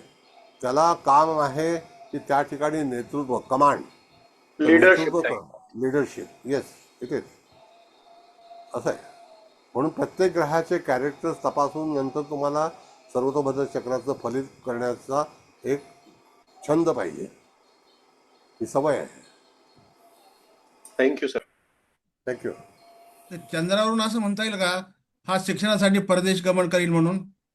बघा, आता परदेश गमनासाठी तो जाईल. 12व्या स्थानामध्ये ती रास आहे, अधिक तो एज्युकेशनच्या राशीमध्ये आहे, तर जाऊ शकतो. तांत्रिक शिक्षणासाठी मनुष्य तिथे जाऊ शकतो. चंद्र आणि मंगळाची युती आहे का त्या राशीमध्ये, म्हणजे त्या ठिकाणी टेक्निकल टेक्नॉलॉजीसाठी तो प्रवास करू शकेल. पण पुढे जाऊन त्या उग्रांशामुळे कदाचित त्याला त्या ठिकाणी अर्धवट प्रवास करून परत यावं लागेल, कारण मंगळ हा जो आहे हा अष्टमात दृष्टी टाकतोय आणि 12व्या स्थानामध्ये पण दृष्टी टाकतोय. ज्याच्या सोबत तो बसलाय त्याच्या राशीवरती पण त्याची 8वी दृष्टी आहे, बघा नाही का. ओके. आणि 7वी दृष्टी जी आहे ती मिथुन राशीवरती आहे. म्हणजे इम्पल्सिव्ह नेचरमुळे हे प्रॉब्लेम्स होऊ शकतो सगळं. हा, म्हणजे जातक आपल्याकडे जेव्हा येतो ना, आणि तुम्ही जेव्हा सर्वतोभद्र चक्र शिकवून नंतर त्याची पत्रिका वाचन करणार असाल तर त्यावेळेला हा सगळा संदर्भ तुम्हाला मटेरियल कलेक्ट करून त्याला प्रोड्यूस केलं पाहिजे. आता जशी एक सिनेमा तयार होतो तर सिनेमामध्ये फक्त एकच शॉट नसतो, नंबर ऑफ पीपल असतात, त्या सगळ्यांना दाखवायचं असतं. तसं सर्वतोभद्र चक्रामध्ये नंबर ऑफ कॅरेक्टर्स आहेत, आणि ते कॅरेक्टर्स जेव्हा एका व्यक्तीला दाखवता त्यावेळेला त्याच्यातले गुणधर्म तुम्हाला समजू शकते, अदरवाईज नाही. म्हणजे तिथे तुम्हाला परिपक्व राहणं गरजेचं आहे. जर समजा एखाद्याने तुमच्या समोरचा मनुष्य सर्वतोभद्र चक्र शिकला असेल आणि तो तुम्हाला क्रॉस क्वेश्चनिंग करतो, तर ह्या सगळ्या गोष्टी तुम्हाला माहिती असणं आवश्यक आहे आणि त्या पद्धतीने मला तुम्हाला तयार करायचं आहे, हा उद्देश आहे. कळलं? पण खूप कठीण आहे सर्वतोपद्र चक्र. ते फक्त सरांनाच येतं नाही, आणि असं काही आटले नाही. सरांना वाचता येतं. एकमेकांना बरोबर ते दोघं मेड फॉर इच अदर आहेत, आटले सर आणि देवारे सर. म्हणजे कसं आहे मॅडम की सर्वतोपद्र चक्र ही एक कला आहे आणि ती कला कसं आहे की आपल्या पूर्वजांनी हे बनवलं आणि त्या ठिकाणी त्यांचा संदर्भ घेताना कसं झालं की त्या ठिकाणी जे ऋषीमुनी जे आहेत ते त्या ठिकाणी ध्यान करून नंतर आकाश पाहायचे. आकाश तुम्हाला उत्तर दिशेला बसला तर दक्षिण दिशेचं आकाश अतिशय सुंदर दिसेल, अतिशय. म्हणजे माझ्या घरातून तुम्हाला सांगतो जेव्हा हस्त नक्षत्र दिसतं तर 5 बोटं दिसतात. हस्त नक्षत्राचं नाव हस्त का? कारण तिथे 5 तारे आहेत. ते अगदी पावसाळ्यातून जाताना म्हणजे त्या ठिकाणी जून महिना असेल आणि पाऊस चांगला असेल. आत्ता आकाशामध्ये धनुलग्न उगवलेलं आहे, आता समाप्ती होईल धनुलग्नाची, तर त्या ठिकाणी हस्त नक्षत्र समोर खिडकीतून दिसतं आणि तिथून जेव्हा चंद्र जातो किंवा मंगळ जातो तर अगदी एवढा चकाकलेला असतो कारण नक्षत्र एकदम शुभ आहे. जसं की मृगशीर्ष नक्षत्र आहे, हस्त नक्षत्र आहे, तर त्यामध्ये त्या ह्याच्यामध्ये अतिशय सुंदर दिसतं. म्हणजे नक्षत्र चांगलं आहे, गुणी आहे, चंद्राचं नक्षत्र आहे, अतिशय छानपैकी. मग तुम्हाला दक्षिणेला पाहिल्याशिवाय नक्षत्राचा फलादेश करता म्हणजे दर्शन करता येणार नाही. सगळी नक्षत्र तुमच्या समोरून दक्षिणेकडूनच निघतात आणि ती फक्त ओळखता आली पाहिजे. जसं तर ही आपल्या ट्रेनिंगसाठी घरासमोर आपण एकदा सर ऋषिकेशला जाऊ. मुंबईमध्ये एवढे मोठे मोठे टॉवर झालेले आहेत, आम्हाला आकाश नाही दिसत तर नक्षत्र काय बघणार. मॅडम सगळीकडे सरांना घेऊन टॉवर आपण झाले. ऋषिकेशला कॅम्प करा एक सर आठवडा. करायचा का कॅम्प सर? आता ऋषिकेश, असं आहे देवप्रयाग. ते तर करूया बिलकुल नाही. करूया. नाही, एक मिनिट देवारे थांबा. सर आले पाहिजेत पण. इथे त्या मॅडम आहेत पुण्याला, त्या करतात आकाशदर्शन. तर त्या अतिशय चांगल्या याच्यामध्ये करतात आणि सगळी माहिती देतात. पहिलं आमच्याकडे इथे डोंबिवलीच्या पुढे एक हे होतं, तर त्या ठिकाणी आकाशदर्शन व्हायचं नेहमी. पण आता तिथे वस्ती भरपूर झाली, त्याच्यामुळे वस्तीमध्ये प्रकाश आला की आकाश चांगलं दिसत नाही. त्यावेळेला नेमकी द्वितीया पाहिजे किंवा अमावस्या पाहिजे तर आकाश लख्ख छान दिसतं. आकाशामध्ये उजेड असेल चंद्राचा तरीसुद्धा जास्ती चालत नाही, चंद्रसुद्धा प्रकाशमय आहे ना, तर त्यावेळेला द्वितीय असेल तर तुम्हाला आकाश एकदम छान दिसतं. सर जयपूरमध्ये म्हणजे जंतर मंतर जे आहे, हां जयपूरचं जंतर मंतर, बरोबर. ते पण खगोलीय दृष्टीनेच बांधलेलं आहे पूर्ण. तिथं त्यांनी ते तिथं ते भरपूर सावली, भरपूर मेहनत सूर्याच्या घेतली. सावलीवरून कोणतं हो नक्षत्र हो चालू आहे, कोणतं येस येस दिसतं. येस. हा सूर्याची सावली कसं आहे कॅल्क्युलेशन साहेब असं आहे की पहिली गोष्ट नाही बांधकामच तसं आहे तिथं ते सगळे सर आतमध्ये जो ते मोठा एरिया आहे. तुम्ही पण करू शकता, तर काही कठीण नाही आहे. नाही. ऐका, कठीण हो नाही आहे, तुम्ही सुद्धा करू शकता. जे तुमच्याकडे जर टेक्नॉलॉजी आहे, डिझाईन आहे, you can make it. It's not so difficult. आपल्याला आज दिसतंय तिथे कारण ते अभ्यासू लोक होते, तर त्याच्यावरती त्यांनी बांधकाम करतेवेळी तिथे कंपासचा वापर केलेला आहे. हो त्याशिवाय ते होणार नाही. मग ती सावली जी प्रतिमा, कधी कधी आपण महालक्ष्मीच्या चरणावरती सूर्याचं दर्शन होतं, सनसेट सनराईजला होतं, त्यावेळेला सूर्याची दर्शन घेण्याचे हे जे आहे तर त्या पद्धतीने ते देऊळ बांधलेले आहे की तिथे सूर्याचं दर्शन व्हावं. सूर्याने मातेचं त्या ठिकाणी दर्शन घेऊन नंतर पुढे जावं. हे अमुक एका महिन्यामध्ये अमुक एका दिवसामध्ये त्या तिथीला ते दर्शन होतं. जसं 21 जून तारीख जी आहे ती 12 तासाची आहे. हे निश्चित आहे, हे डिफिकल्ट नाही, आपल्याला फक्त माहिती पाहिजे. कळलं का? बघा, पहिली गोष्ट म्हणजे तुम्हाला जर माहिती असेल तर त्या ठिकाणी तुम्ही ते करू शकता. आज आपल्याला माहिती नाही म्हणून आपण त्यांना वाटतं अरे वा काय बनवलं. अशा जगातले कितीतरी काही गोष्टी ज्या आहेत तर त्या ठिकाणी तुम्हाला पाहू शकता की बाबा ह्या जगामध्ये हे असं आहे तसं आहे. शेवटी भूगोल आणि खगोल ह्याचा संबंध हा निश्चित आलेला आहे. फक्त अमेरिकेमध्ये तुम्हाला जो काही लॅटिन अमेरिका आहे किंवा याच्यामध्ये कॅनडा आहे किंवा मध्य अमेरिका आहे, त्याच्यामध्ये तुम्हाला पुरातन गोष्टी सापडत नाहीत. पण युरोपमध्ये सापडतील तुम्हाला, कारण का की पॅसिफिक आणि ॲटलांटिक याच्यामध्ये अंतर भयंकर आहे. त्याच्यामुळे तिथे लोक पोचलेच नाही. आपल्याकडे महाराष्ट्राचं औरंगाबादला वगैरे कितीतरी पुरातन मंदिरं आणि पुरातन गोष्टी आहेत, मग त्यावेळेला बनवल्या गेल्या. मुंबईमध्ये परमेश्वर राहून गेलेले आहे, कान्हेरी केव्जमध्ये झालेलं आहे. म्हणजे मुंबईपर्यंत जर भगवंत येऊ शकतात ते अमेरिकेमध्ये तुम्हाला मिळणार नाही, इंडोनेशियामध्ये मिळतील, असं आहे. मग अमेरिका ही डेव्हलप आता आहे आपल्याला वाटतं, पण त्यावेळेला पुरातनामध्ये अमेरिकेमध्ये काहीही तुम्हाला, इजिप्त सगळ्यात डेव्हलप होतं, आहे अजूनही. पिरॅमिड अमेरिकेमध्ये का नाहीत, मग इजिप्तमध्ये आहेत. ते पण अजूबा आहे ना, नाही का नागरगोळे साहेब? सर, इजिप्त हा पृथ्वीचा मध्य मानला जातो ना, म्हणून तिथं त्या वेळच्या लोकांनी, प्रगत पण शेवटी ती पिरॅमिड्स उभी केली ना. टेक्नॉलॉजी, आज आपण एखादा दगड नाही उचलू शकत, त्यावेळेला कुठल्याही तऱ्हेचं साधन नव्हतं, आणि ते सगळं जे आहे ते एलियन्सने बांधलेलं आहे, एलियन्सचं बांधलेलं आहे. बरं. आकाशातून येऊन त्यांनी पृथ्वीवरती, अशा आम्ही वसुंधरा शिकवतो त्यावेळेला कळतं की पृथ्वीवरती कुठल्या कुठल्या गोष्टी येतात आणि त्याच्यावरती काय इफेक्ट होतो पृथ्वीला, ती वसुंधरा आहे. त्या वसुंधरेवरती सगळं बॅलन्स करण्यासाठी पिरॅमिड बांधलेत, नक्की आहे. पण पिरॅमिड जे आहेत ते इत्यादी देशात, जसं तुम्हाला असं वाटतं की आयफेल टॉवर हा फक्त पॅरिसमध्ये आहे, सापचूक. आयफेल टॉवर तुम्हाला, छोटा आयफेल टॉवर मॉरिशसमध्ये सुद्धा आहे, इंग्लंडमध्ये सुद्धा आहे. पण आयफेल टॉवर जो आहे तो अति उंच जो आहे तो फक्त फ्रान्समध्ये आहे, म्हणजे पॅरिसमध्ये आहे, असं आहे. पण भारतामध्ये जे आहे ते इतर ठिकाणी नाही, हे निश्चित. भारतात तर भरपूर आहे. औरंगाबादला तर जमीन खोदून कुठल्याही तऱ्हेचं हे वरती बांधकाम नाही, सगळं आतमध्ये आहे. राजस्थानमध्ये सुद्धा आहे. हो, भरपूर सगळ्या गोष्टी आहेत आपल्याकडे. बरं, आता कम टू हॉरोस्कोप, बोला.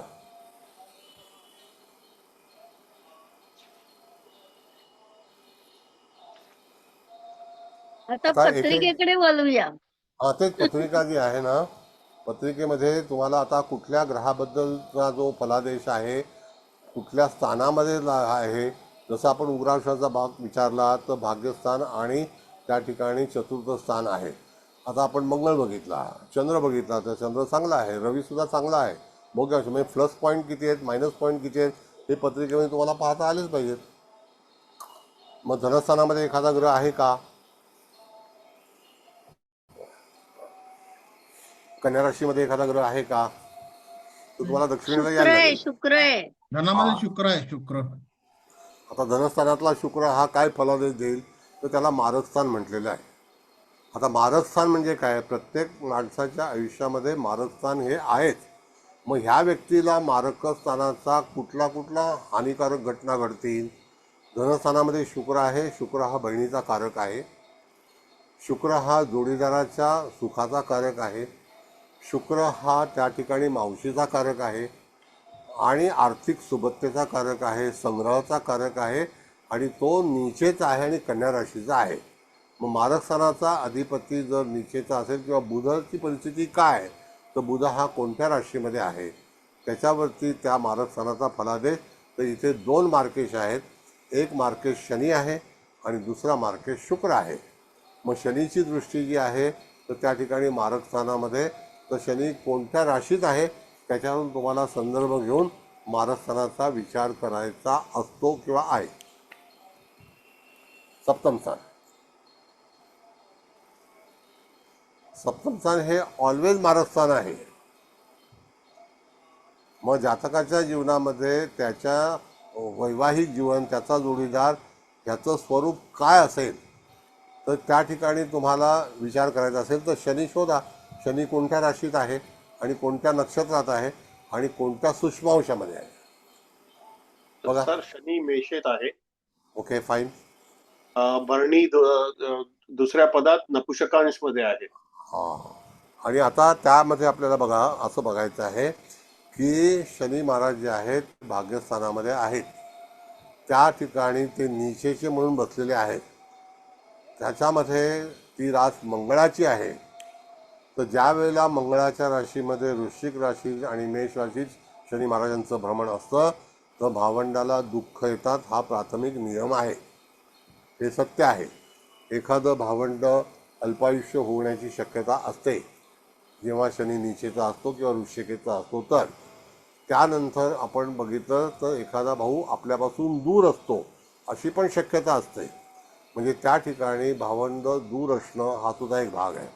आता त्याच्यामध्ये दृष्टीचा विचार आपण केला तर दृष्टी जी आहे ती मारक स्थानाचा अधिपती हा नीचेचा आहे. तर जातकाच्या जीवनामध्ये विवाह करतेवेळी जातकाने दखल घेणं अत्यंत आवश्यक आहे.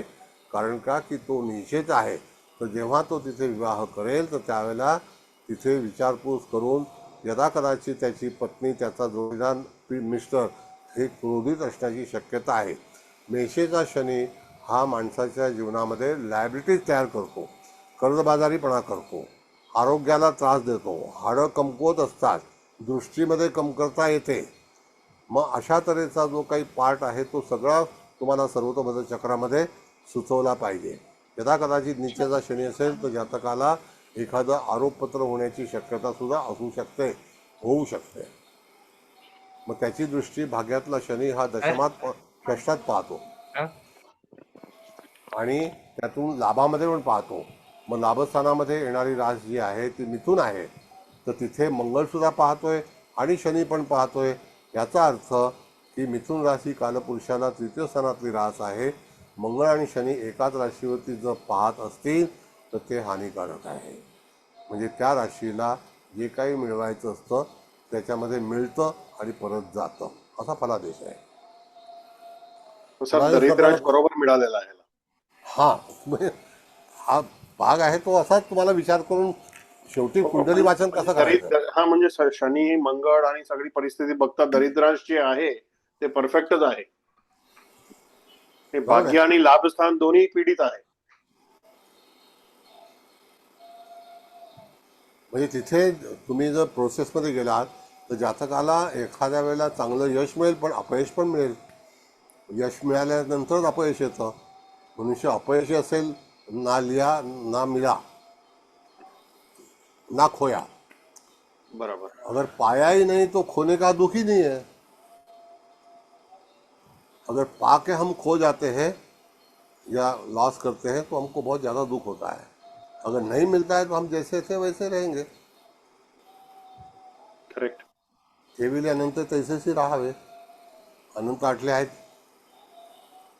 नाही का. म्हणजे फलादेश करतेवेळी तुम्हाला हा सगळा संदर्भ घेणं गरजेचं आहे. मंगळाची दृष्टी, शनीची दृष्टी ही ज्या राशीवरती पडते, ज्या स्थानावरती पडते त्या ठिकाणचे तुम्हाला वाईट परिणाम हे निश्चित येतात. तसंच शनीची दृष्टी ही पराक्रम स्थानामध्ये आहे. पराक्रम स्थान हे भावंडांचं आहे. मिथुन राशीसुद्धा कालपुरुषाला भावंडाची आहे. तर ह्याला भावंडांची दुःखसुद्धा येणारच. कदाचित त्याला त्या ठिकाणी त्याचं कम्युनिकेशन गॅप तयार होईल. भावंड सेपरेट होतील, त्याला विचारणार नाहीत किंवा तो त्यांना विचारणार नाहीत. अशा ज्या गोष्टी होऊ शकतील. कुंडली वाचनाची पूर्णपणे एक पद्धती आहे, कळलं का. मग आता शनीसोबत एखादा ग्रह आहे का, त्यामध्ये त्यांनी आता सांगितलं की शनी हा कन्या नवमाशामध्ये आहे, तो नपुंसक अंशामध्ये आहे, तो चांगला आहे. पण तो राशीच्या अनुषंगाने आपण बघितलं तर त्याला कष्टदायक आहे. तो कुठे बसलाय तर भाग्यस्थानामध्ये. कोण आहे तर सप्तमाधिपती आणि षष्ठाधिपती आहे. षष्ठ म्हणजे कष्ट, सप्तम म्हणजे जोडीदार. ह्या दोघांपासून एकमेकाला कष्टदायक परिस्थिती या व्यक्तीच्या जीवनामध्ये होईल म्हणजे होईल. शनी बरोबर गुरु पण आहे सर. हा, मग गुरु शनीची युती जी आहे ही युती 60 वर्षानंतर मेष राशीत झालेली आहे. ही 41 साली होती, 40-41ला. म्हणजे 2000च्या जवळपासची ही पत्रिका असण्याची शक्यता आहे. बरोबर आहे. कळलं का. मग ही जी गुरु शनीची युती होती त्याच्यामध्ये गुरु बलवान आहे, शनी नीचेचा आहे. मग अशा वेळेला भोग्यांश मध्ये आहे, गुरु जे आहे ते भोग्यांश मध्ये आहे. हा, मग तो ऋषभ नवमाशामध्ये आहे, अश्विनी हो, नक्षत्राच्या हो. दुसऱ्या चरणामध्ये आहे. परफेक्ट. कळलं का? मग त्याला गुरु फळ देईल. आणि गुरु कोण आहे? तर गुरु त्या ठिकाणी पंचमेश आहे आणि गुरु त्या ठिकाणी अष्टमेश सुद्धा आहे. आणि अष्टमेश भाग्यात आलेला आहे तर हरकत नाही, पण तो चांगल्या नवमाशामध्ये आहे, शुभ नवमाशामध्ये आहे, ऋषभ शुक्राच्या नवमाशामध्ये आहे. तर त्या ठिकाणी गुरुपासून त्याला फलित निश्चित मिळेल, पण शनीपासून फलाची अपेक्षा ठेवता येणार नाही. जर शनी कन्या नवमाशामध्ये असेल तर त्या ठिकाणी जातकाच्या जीवनामध्ये कन्या राशी जी आहे किंवा कन्या नवमाश हा व्यापाराचा नवमांश आहे. तुम्ही बघा, ज्या व्यक्तीच्या कन्या राशीमध्ये ग्रह असेल, मिथुन राशीमध्ये ग्रह असेल, तो मनुष्य कधी ना कधीतरी उत्तम व्यापारी हा होतो. पण इथे शनी आहे तर त्याला व्यापारी होण्यासाठी बराच कालावधी जाईल, तेव्हा तो सक्सेस बिझनेसमॅन होऊ शकतो. But it will take time. तर शनी हा टाईम किलिंग आहे. कळलं? शुक्र हा शुभंश नवमांशामध्ये, शुक्र हा शुभंश नवमांशामध्ये आणि दशमेश शुक्र हा लाभात आहे. म्हणजे कर्मापासून नोकरीपासून म्हणजे त्याला लाभ होईल का? हा, आता जो ऋषभ नवमाशामध्ये शुक्र आहे का, शुक्र कुठल्या राशीत आहे हे पहिला बघा. जर समजा त्या ठिकाणी षष्ठ स्थानामध्ये आहे का शुक्र, शुक्र धनामध्ये हा शुक्र हा कन्या राशीमध्ये आहे. हा नीच राशीला आहे. नाही, हरकत नाही, नीच राशीला असेल हरकत नाही, पण तो कुठल्या सूक्ष्मांशामध्ये आहे? शुभांश आहे, शुभांश. मध्ये हा, मग आता जर कन्या राशीमध्ये शुभांश आहे तर निश्चित शुक्राचं फलित ह्या जातकाच्या जीवनामध्ये चांगलं मिळेल. आता कन्या राशीला पहिला नवमांश आहे तो मकर आहे. बरोबर बरोबर. कळलं का? मग आता शुभांशामध्ये असल्यामुळे तो अपेक्षित आहे. तर त्या ठिकाणी त्याला येणारी रास कोणती आहे तर ते त्या ठिकाणी तूळ रास त्याची आहे आणि वृषभ रास त्याची आहे. वृषभ रास म्हणजे दशमाधिपती आहे आणि तूळ रास म्हणजे पराक्रमेश आहे. बरोबर. मग दशमाधिपतीवरती एकाही ग्रहाची दृष्टी आहे का बघा तुम्ही? बुधाची आहे, बुधाची नाही, बुधाचं तो समसप्तकामध्ये असेल. बुध हा जो आहे त्या ठिकाणी तुम्ही बघितलं नाही, बुध चतुर्थात आहे. मग चतुर्थात बुध सप्तमा दशमा दृष्टी ठेवतो ना. वृश्चिकेचा बुध आहे ना तो. वृश्चिकेचा बुध आहे. मग तो चतुर्थाची दृष्टी ठेवणार. म्हणजे तो जर एवढा पुढे गेला आहे तर त्या ठिकाणी जर तुम्ही बघितलं तर रवी हा तूळ राशीमध्ये नीचेचा आहे. रवी शनी समसप्तक योगात आहेत. That is not fair. मग रवी शनी जर समसप्तक योगात असतील तर जातकाच्या जीवनामध्ये आर्थिक अप्स अँड डाऊन येतात. हा नियम आहे. आर्थिक अप्स अँड डाऊन येतात. वडिलांना त्रास होतो. वडील याला कदाचित त्या ठिकाणी आजारी पडण्याची शक्यता असते. त्या ठिकाणी पराक्रमात रवी नीचेचा आहे, भाग्यात शनी नीचेचा आहे. दोन ग्रह एकमेकाच्या समसप्तक योगात आहेत. That is bad. असं आहे. म्हणजे तिथे एखादा ग्रह जर उच्चीचा असेल, उदाहरण सांगतो मला, शनी रवीची युती तूळ राशीत झाली किंवा शनी रवीची युती मेष राशीत झाली तर एकमेकाला सांभाळणारे लोक असतात. पण दोघंही नीचेचे आहेत आणि ते समसप्तक योगात आहेत. आणि रवी हा त्या ठिकाणी ऋषभ नवमाशामध्ये आहे आणि शनी जो आहे तो कन्या नवमाशामध्ये आहे. नाही का? मग फलादेश तुम्हाला दोघांचाही द्यायचा आहे तर नवमाशामध्ये फलादेश द्यायचा आहे, हे निश्चित आहे. पण रवी निश्चित आहे हे ठाम आहे, त्याच्यामध्ये बदल करू शकत नाही. रवी शनी निश्चित आहे हे ठाम आहे.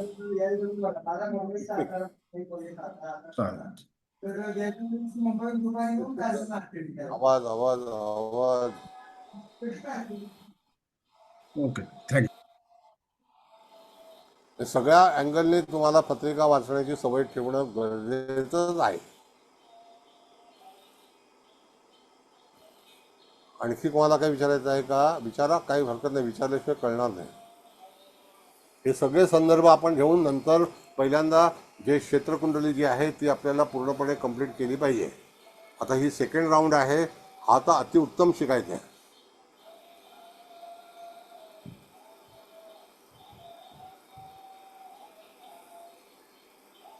बोला. सर इथे शनी आणि आपलं गुरु आणि शुक्राचा षडाष्टक पण योग आहे ना. हा गुरु शुक्राचा षडाष्टक आहे 100%. शनीचा पण षडाष्टक योग आहे, पण हो आता शनी याच्यामध्ये आणि शनी निचेचा आहे आणि रवी निचेचा आहे आणि रवीचा आणि शुक्राचा द्विवार्षिक योग आहे. तीन राशीतले ग्रह एकमेकाची नीच आहेत, शुक्र, रवी, शनी. आता तुम्हाला मी सांगतो, मेष राशीचा मृत्यू षडाष्टक योगामध्ये शुक्र आहे. समसप्तक एकमेकाच्या वैधी राशीतले आहेत. शुक्र आणि मंगळ एकमेकाचे वैधी आहेत, म्हणजे तूळ रास आणि मेष रास ही एकमेकाची वैधी आहे. तसाच मेष रास आणि कन्या रास ही मृत्यू षडाष्टकमध्ये आहे. म्हणजे प्रीती षडाष्टकामध्ये ग्रह कुठले आहेत तर त्या ठिकाणी आपण बघितलं तर धनुरास आणि मेष रास ही नवपंचम एकाच तत्वामध्ये आहे. तशाच प्रकारे आपण पाहिलं तर वृश्चिक रास ही प्रीती षडाष्टकामध्ये आहे. तर वृश्चिकेमध्ये बुध आहे आणि शनी आहे. तर त्यावेळेला बुध शनीची जर षडाष्टकमध्ये असेल तर तो प्रीती षडाष्टक आहे. मग तो गुरुबरोबर पण प्रीती षडाष्टक आहे, शनीबरोबर पण प्रीती षडाष्टक आहे. पण षडाष्टक डेफिनेट आहे अकॉर्डिंग टू झोडियाक.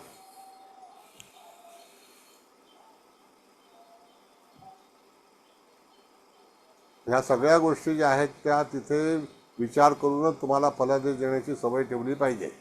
आता ही लेक्चर्स तुम्हाला मॅडम देतील, वारंवार ऐका, त्याच्यानंतर तुमचं मत ठरवा. आटले साहेब आहेतच, चांगल्यापैकी लिहून देतात ते, त्याचं वाचन करा, फाईल बनवा एखाद्या याची. आणि मॅडमनी नोट्स पण दिलेल्या आहेत सगळ्या आणि अप्रतिम आहेत सगळ्या. नवमाशाच्या पण आहे, सर्वतोभद्र चक्राच्या आहेत, सगळं मराठीमध्ये आहे, कुठल्या तरीचा इंग्लिश वापर केलेला नाही.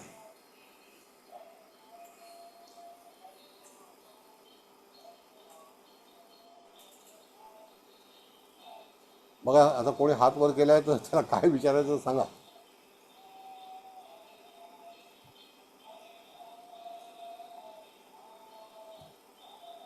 कळतंय का नाही तुम्हाला परत रिपीट करायला. आता सगळी ग्रहस्थिती तुमचा. हा बोला. आतापर्यंत जेवढं शिकवलं ते बरंच अगदी डोक्यात फिट झालंय, बऱ्यापैकी छानपैकी. तिथे कसं आहे मॅडम की आपल्याला ग्रहांचे योग म्हणजे कसं आहे की त्यांचे नातं कसं आहे हा पहिला भाग धरला पाहिजे. ग्रह जर एकमेकाच्या नात्यात नसतील तर ते स्वतःचंच मत घेऊन बसतात आणि त्या ठिकाणी तो ग्रह स्वतःचंच फळ देतो, मग तो दुसऱ्याच्या फळामध्ये सहाय्यक होत नाही. आता इथे एक चांगली गोष्ट आहे की शनी मंगळाचा हा नवपंचम एकाच राशीमध्ये आहे. मग एकाच राशीमध्ये म्हणजे काय तर अग्नितत्वामध्ये आहे. अग्नितत्वाचं लग्न आहे, अग्नितत्वामध्ये मंगळ आहे, अग्नितत्वामध्ये शनी आहे. तर त्या तत्वानुसार चंद्रमंगळाची युती अग्नितत्वामध्ये आहे, गुरु शनीची युती अग्नितत्वात आहे आणि लग्न अग्नितत्वात आहे. म्हणजे 5 कॅरेक्टर जे आहेत ते तुम्हाला अग्नितत्वाशी निगडीत आहेत. असणारे ग्रह आणि असणाऱ्या राशी, 3 राशी आणि 4 ग्रह, 1, 5, 9 आणि मंगळचंद्र आणि गुरु शनी हे 4 ग्रह झाले आणि 3 लग्न झाले. म्हणजे त्या ठिकाणी तुम्हाला अग्नितत्व काय सूचित करतं तर अग्नितत्व हे आव्हानाचं लग्न आहे, आव्हानाच्या राशी आहेत. जसं की मीन रास ही जी आहे ही स्मूथ आहे, पण धनुरास जी आहे ती त्या ठिकाणी ॲडव्हान्स आहे आणि गुरु तिथे मूळ त्रिकोण राशीमध्ये येतो. आणि तशीच मंगळाची राससुद्धा मूळ त्रिकोण ही मेष आहे. धनुची रास गुरु आहे ती मूळ याच्यामध्ये आणि त्याच्यावर त्याची दृष्टीसुद्धा आहे. प्रत्येक ग्रह जर समजा आपल्या स्वतःच्या राशीला कुठूनही पाहत असेल तरीसुद्धा त्या राशीचं बळ जिथे तो मूळ त्रिकोणमध्ये असेल तर त्याचं बळ वाढतं. तिथे मूळ त्रिकोण रास कुठली आहे तर बघा त्याच्यामध्ये मेष रास ही मंगळाची मूळ त्रिकोण आहे, त्याच्यामध्ये ग्रह बसलेले आहेत, एक वैरी आहे, एक मित्र आहे. असं आहे. हे सगळं गोळाबेरीज करून तुम्हाला डिलिव्हर केलं पाहिजे. बोला. सूर्य जो आहे तो भोग्यांश मध्ये आहे, त्याचबरोबर तो चंड नाडीत आहे. म्हणजे ती व्यक्ती उग्र, तापट. आता पहिला त्या ह्याच्यामध्ये भोग्यांशामध्ये आहे भोग्यांशामध्ये एखादा ग्रह असेल तर तो सगळ्या अपॉर्च्युनिटी मिळवेल, घेईल. ओके. एखाद्या वेळेला एखाद्या व्यक्तीला जर संधी मिळत असेल तर त्या संधीचा तो वापर करून घेईल, दुरुपयोग करणार नाही. ओके. नाडीपत्रिका आपण शिकणार आहोत, पण पहिल्यांदा हे बेसिकचं तुम्हाला येणं फार गरजेचं आहे. आता आपण काय करतो, मुख्य कुंडली आणि कन्वर्ट इन नवमांश असं आहे, D9.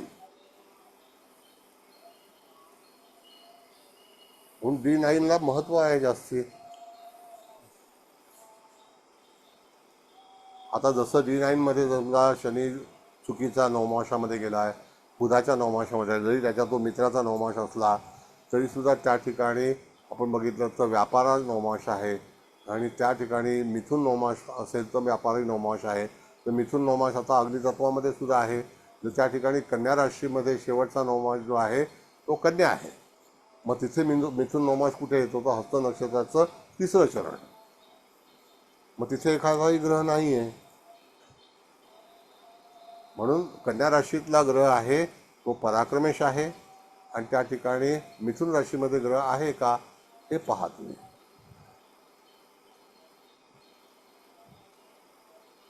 आणि कन्या राशीचा अधिपती बुध हा वृश्चिक राशीत आहे, तो शत्रूच्या राशीत आहे. वृश्चिक रास ही सस्पेन्स आहे, कष्टकरी आहे. त्याच्यावरती त्याला आंदोलनामध्ये सामील व्हावं लागेल. It will take time.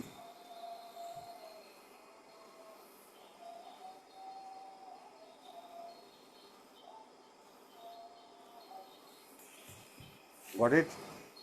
Yes sir. Shah साहब, आपको कुछ पूछना है, पूछिए. नहीं सर, अभी एक क्षेत्र कुंडली के लिए ठीक है. अभी अपन वेद करेंगे तो मेरे कुछ क्वेरीज हैं इसके ऊपर. वेद तो अभी आज तो वेद होगा नहीं, आज नहीं करेंगे, कल करेंगे. ठीक है. अभी देखिए ऐसा है, मैं आपको बताऊं, हम स्टेप बाय स्टेप जाएंगे. नहीं बराबर है. नाड़ी कुंडली है, सूर्याचा नक्षत्र बिंदु है, हर एक का सूर्याचा नक्षत्र बिंदु भिन्न भिन्न आएगा, वो है. चंद्राचा नक्षत्र बिंदु है, फिर धारकांश कुंडली है, तारा चक्र है. ये स्टेप बाय स्टेप हम करते जाएंगे. और पूरा फलादेश मैं सिखाऊंगा आपको, कभी नहीं होगी कभी कोई चीज. मजा आ रहा है सर, बट बहुत टाइम कम पड़ रहा है आपके साथ 2 घंटे का. नहीं ऐसा नहीं है, टाइम हम लोग ये करेंगे ना, आपको पूरा सिखाएंगे ना, तो क्या उसमें थोड़ी मैं कंजूसी करूंगा. हर चीज अभी देखो आपको, every angle I am giving you, every angle.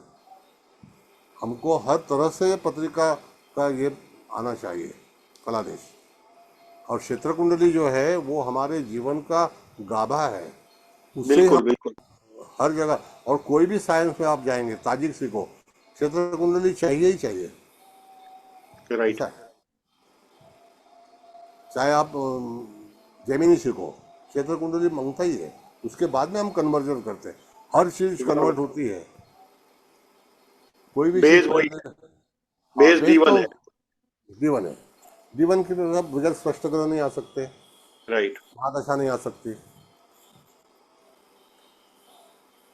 और दशा का उपयोग जो है वो हमको प्रॉपर हमारी वर्तमान दशा, या अगर हमको फ्यूचर दशा के बारे में लोगों को अगर फलादेश देना है तो हम फ्यूचर प्लानिंग भी कर सकते. लेकिन जो भी जातक आएगा तो वर्तमान कौन सी दशा से गुजर रहा है उसका फलादेश हमको देना ही है, क्योंकि दशा कैलकुलेट होती है. फिर आप प्राण दशा लगाओ, सूक्ष्म दशा है, प्रति अंतर दशा है, अंतर दशा है, जो भी है, तो एवरेज बढ़ेगा 18 साल से फिर 6 साल पे आएगा, 3 साल आएगा, 2 साल आएगा. ये दिन में आता है, आवर्स में आते हैं. अभी प्राण दशा परसों हम लोगों ने सिखाया, तो मैं आपको एक उदाहरण देता हूँ. जब राहु शुक्र की महादशा चालू होती है, राहु शुक्र शनि बुध और गुरु की, तो प्राण दशा 3 बड़ी आती है और एक छोटी आती है. मतलब एक दिन के अंदर, एक वीक के अंदर 4 प्राण दशा लगती है. ओहो. ऐसा है. और अगर समझो हम, हमारी दशा अगर चल रही है रवि की, तो 6 घंटे की प्राण दशा आती है. बराबर. तो रवि का एवरेज कितना है, 6 साल का है. 6 साल. हाँ, तो 6 घंटे की प्राण दशा है, वो डिवीजन आएगा. बराबर है. तो रवि के अंदर पहले रवि का दशा 6 घंटे का आएगा, फिर उसी दिन में 6 घंटे के 4 भाग होते हैं, तो 24 घंटे हो जाएंगे. रवि का आएगा, चंद्रमा का आएगा, मंगल का आएगा, उसके बाद में राहु का आएगा, वही ये सीक्वेंस निश्चित है। है। तो ये डिवीजन जो है ये हमको पता होना चाहिए, बरोबर। नहीं तो हम प्राण दशा ऐसे ही बोलते जाएंगे, हाँ ये टाइटल स्टेशन का नाम पढ़ लिया हो गया, ऐसा नहीं है। उसका पीछे का जो बैकग्राउंड है वो बहुत इंपॉर्टेंट है। हाँ सर, एक्चुअली क्या है, आपने पूरा पढ़ के वो किया हुआ है। हमारा एक मजबूरी कैसा है कि हम लोग कंप्यूटर पे बहुत ज्यादा डिपेंडेंट है और प्राण दशा तक की कैलकुलेशन अभी बहुत इजीली उस पर दिख जाती है, तो प्रैक्टिस नहीं हुई है कि विदाउट कंप्यूटर इसको प्रिडिक्ट करें। नहीं, कंप्यूटर हो या ना हो, पहले तो कंप्यूटर नहीं था, अभी नहीं हम था, लोग बरोबर है। हाथ से करते थे, तो हमारा आपकी हाथ मेमोरी नहीं बहुत शार्प हो गई ना सर। बराबर है। अभी ये आया आ गया तो मेमोरी लॉक हो गई है। हाँ, सच्ची मेमोरी लॉस हो गई है हेलो सर। हाँ बोला बोला बोला चौगुले साहेब बोला, हॅलो विचारा ना, ऐकतो आम्ही। सर, तत्व जी आहेत राशीची हा जी तत्व आहेत म्हणजे बरोबर आहे। अग्नितत्व, पृथ्वी तत्व, जलतत्व, वायुतत्व. तर अग्नितत्वाची ज्या राशी आहेत म्हणजे मेष, सिंह आणि धनु, हो त्यांचे नवमांश हे मेष राशीपासून धनु राशीपर्यंत होणार ना? हो बरोबर आहे, बरोबर आहे। तसंच पृथ्वीचं असेल वृषभ, कन्या आणि मग मकर, त्याप्रमाणेच मकर बघायचं ना? राशीला पहिला नवमास मकर, कन्या राशीला पहिला नवमास मकर, मकर. वृषभ राशीला पहिला नवमास मकर। आणि बघा सिंपल वायुतत्व क्वेश्चन असेल तर तुम्हाला, पहिली राशी मिथुन, त्या 9 नंतर 10 येणार हे नक्की आहे की नाही? हो 6 नंतर 7 येणार वायू तत्वाला हे नक्की आहे। हो हो त्याच्यानंतर तिसरा म्हणजे मिथुन वायू तत्वाला मिथुन नवमास शेवटचा, मग नंतर कर्क नवमास होणार, बरोबर. ही सिक्वेन्स आहे। हा और हा सिक्वेन्स रमी प्रमाणेच जा. खेळताना एका भाषा राणीच लावणार, राणी भाषा एका थोडी लावणार, असं आहे ना, सिक्वेन्स आहे ओके ती। ओके. हा येस येस येस. मुळात वृषभ राशी मुळात तर राशीचे त्याच्यावरनं आपल्याला तत्वच त्या पटकन सिक्वेन्सवर. सूक्ष्मांश हो सूक्ष्मांश शोधणं लगेच पटकन कळतं, जास्त इझी जातं तेव्हा. इझी जातं, इझी। ओके.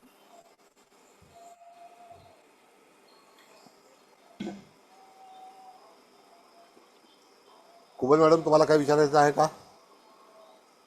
नाही सर, मला तर छान समजतंय.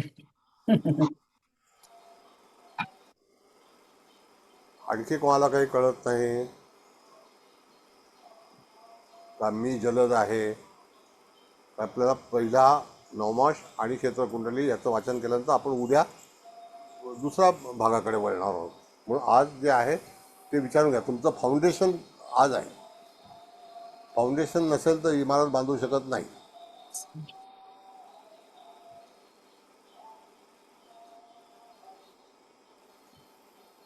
बोला।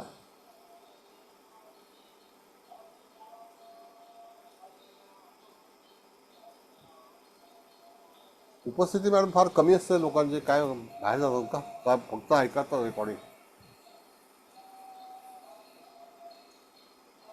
बरं, आता हा पाठ संपला, आता पुढे जाऊया आपण। हे लक्षात आलं तुमच्या सगळ्यांच्या? हो सर, चला. ठीक आहे, मग आता ताराचक्राच्याकडे आपण फलादेश देऊ। ताराचक्राची जी कॅव्हिटी आहे ती 13° कलेची आहे, कारण ते प्रत्येक नक्षत्र जे आहे ते 13° कलेचं आहे। यदा कदाचित तुम्हाला ताराचक्रावरून जर फलादेश करायची इच्छा असेल तर तुम्ही ते साधन म्हणून निश्चित वापरू शकता। त्यावेळेला शनी महाराज जे आहेत वर्तमान स्थितीमध्ये आत्ता कुठून चाललेले आहेत, तर आता त्या ठिकाणी मीन राशीतून चाललेले आहेत। मग मीन राशीमध्ये आपण जर बघितलं तर ह्या लग्नाला अष्टमात येते। मग अष्टमाचं आल्यानंतर ते कुठल्या नक्षत्रात आहेत? उत्तरा भाद्रपदामध्ये आहेत का रेवतीमध्ये आहेत? तर रेवतीमध्ये ताराचक्र हे कुठेशी आलेलं आहे, तर साधारणतः एंटर आणि एक्झिट, एंट्री आणि एक्झिट जी आहे ती 2.5 वर्षाची पूर्ण राशीची असते, पण नक्षत्रामध्ये शनी महाराजांची जी असते ती 13 महिन्याची असते, 13 महिने 20 दिवस। त्याच्यामध्ये असं आहे की एक नक्षत्र जे चतुष्पाद आहे एका राशीमध्ये, आता उत्तरा भाद्रपदा नक्षत्र जे नक्षत्र आहे ते चतुष्पाद आहे, पण पूर्वा भाद्रपदा हे त्रिपाद आहे। तर त्या त्रिपादामध्ये तुम्हाला अगोदरच्या राशीची पण फळं मिळतील आणि मीन राशीची पण फळं मिळतील। म्हणजे कुंभ आणि मीन याच्यामध्ये एक चरण जे आहे ते मीनेतलं आहे आणि 3 चरण जे आहेत ते कुंभेतले आहेत। मग रेवती नक्षत्र हे चतुष्पाद आहे, तर त्यावेळेला चतुष्पादमध्ये जेव्हा शनी महाराज एंटर होतील तर त्यावेळेला ते बरोबर 13 महिने 20 दिवस तिथे वास्तव्य करतील. तर तो ताराचक्राचा स्लॉट जो आहे तो कोणत्या तत्वातला आहे, जन्म आहे, संपत आहे, विपत आहे. तर त्या ठिकून समजा एखाद्या वेळेला मनुष्यामध्ये चिंता कधी वाढेल तर असा जर विचार करायचा असेल तर पर्टिक्युलर एखादा मूळचा ग्रह, जसं आता इथे अश्विनी नक्षत्रामध्ये आणि भरणी नक्षत्रामध्ये शनी महाराज आहेत, तर भरणी नक्षत्राचा स्लॉट त्या ठिकाणी असेल तर त्या ठिकाणी चंद्र हा महिन्यातून एकदा निश्चित जाणार. त्यावेळेला पहिला चंद्राचं भ्रमण आहे. यदा कदाचित सूर्याचं भ्रमण वर्षातून एकदा जाणार. मग त्यावेळेला तिथे शनीवरून जर त्या नक्षत्रातून सूर्याचं भ्रमण होत असेल तर त्या ठिकाणी अडचणी निर्माण होतील. कशापासून? तर तिथे स्थानबद्ध झालेला जो ग्रह आहे तो शनी आहे आणि गोचरीचा जो ग्रह आहे तो सूर्य आहे. मग त्या ठिकाणी सूर्य हा 13 दिवसांनी तिथून मार्गस्थ होणार आहे. तर 13 दिवस जातकाला सांभाळलं पाहिजे असं ताराचक्राचं म्हणणं आहे, फलादेश आहे. मग 13 दिवस 20 तासाचा जो भाग आहे, कारण का की 20 अंश हे 20 तासाचे, 13 अंश 20 कला आणि 13 अंश म्हणजे 13 दिवसाचा आहे. मग 13 दिवस 20 तास साधारणतः सूर्य तिथे वास्तव्य करणार असेल. जर त्या पार्टमध्ये शनी असेल मग तो जन्म, संपत, वित्पत, क्षेम, प्रत्यरी, साधक, वध, मित्र, अधिमित्र. आता मित्र आणि अधिमित्र हे स्लॉट चांगले आहेत. जन्मसुद्धा चांगला आहे. त्याच्यानंतर त्या ठिकाणी संपत चांगला आहे, क्षेम चांगला आहे. मग अशा याच्यामध्ये असणारा ग्रह त्या गोचरीच्या ग्रहाला त्रास देणार नाही किंवा त्याला त्रास होणार नाही. पण ग्रह कोण आहे त्याची बैठक मूळ कुंडलीमध्ये जसं आता सांगितलं की भरणी नक्षत्रामध्ये आहे शनी महाराज. तर भरणी नक्षत्र ते ताराचक्रामध्ये स्लॉट कुठला आहे त्याच्यावरती त्याचा फलादेश अवलंबून आहे. कळलं? नपुसकांश. हां, पण तो कन्या भरणी नक्षत्र आहे ना. तर भरणी नक्षत्र हे ताराचक्रामध्ये कशा झालेलं आहे ते बघा तुम्ही. संपत. संपदमध्ये. मग तिथे काही त्रास होणार नाही. संपत जर असेल आणि तिथून समजा सूर्य जाणार आहे तर सूर्य केव्हा जाईल तर त्या ठिकाणी आपण बघितलं तर 1 मेला सूर्याचा प्रवेश जो आहे तो भरणी नक्षत्रामध्ये असतो. सूर्याचं भ्रमण 1 मेला आहे. त्याच्या मागे बुध येणार, शुक्र येणार. कदाचित बुध अगोदर येईल, शुक्र अगोदर येईल. मग त्याला तुम्हाला गोचर जे पाठ पाहिजे, पण शनीला आपण हलवू शकणार नाही. तो त्या ठिकाणी संपतमध्येच असेल आणि भरणी नक्षत्रामध्येच असेल. तिथून जेव्हा एखादा प्लॅनेट जाईल तर तिथे मुळातच जो काही भाग अखत्यारीत कोणाचा आहे तर शनीच्याकडे आहे. तर शनी जिथे बसतो, राहू जिथे बसतो, त्यांनी ते ऑक्युपाय केलेले जे स्लॉट्स आहेत, नक्षत्र आहेत, ते त्यांचा पूर्ण अधिकार आहे ताराचक्रावरती. तिथे जे दुसरे ग्रह असतात ते प्रवासी आहेत आणि ते प्रवासी ग्रह म्हणजे ट्रान्झिस्ट आहे.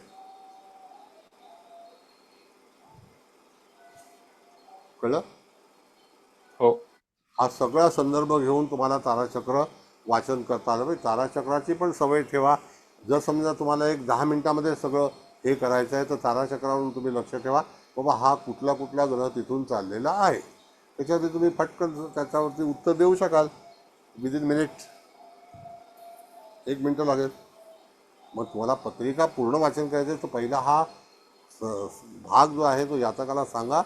सर्वतोभद्र चक्रापासून तुला पत्रिका वाचन करायचं माझ्याकडे स्पेशालिटी आहे आणि तुम्ही आता शिक्षण झाल्यानंतर मॅडम तुम्हाला सर्टिफिकेट देणार आहेत आणि त्या उत्तम सर्टिफिकेट बनवतात आणि त्याला एनलार्ज करून जर तुम्ही लावलं तर लोक एकदम खुश होतील. असं आहे. हे सगळ्या गोष्टी ज्या आहेत तुम्हाला नियमानुसार त्या ठिकाणी ताराचक्र सुद्धा पाहायला पाहिजे. पण मूळच्या कुंडलीवरून समजा आता एखाद्या नक्षत्रामध्ये राहू आहे. आता ह्या ठिकाणी आपण जर बघितलं तर राहू कर्क राशीमध्ये आहे. मग कर्क राशीमध्ये जर राहू आहे तर त्या ठिकाणी राहूच्या मुखातून कुठलाही ग्रह जात असेल गोचरीने तर त्याला त्रास हा ताराचक्रानुसार होणार म्हणजे होणार. कारण राहूच्या पुढे कुठल्याही ग्रहाची हे चालत नाही. त्याचे ॲक्सेस जे आहेत ते अतिशय वेगळे आहेत. म्हणून त्याला रेट्रोगेट प्लॅनेट का म्हटलेलं आहे. जर समजा एखादा समोरून येणारी एखादा मोठा डंपर ट्रॉलर असा असेल तर आपल्याला भयभीत होतो. त्याप्रमाणे राहूचं जे काही विजन आहे ते अतिशय भिन्न आहे. माणसाला घाबरणं, त्रासात टाकणं, या सगळ्या म्हणजे त्याच्या स्लॉटमधून जो मुखातून जात असेल तो ग्रह, सूर्यासारख्या ग्रहाला जर ग्रहण लागू शकतं तर बाकीच्यांचं काय असं आहे.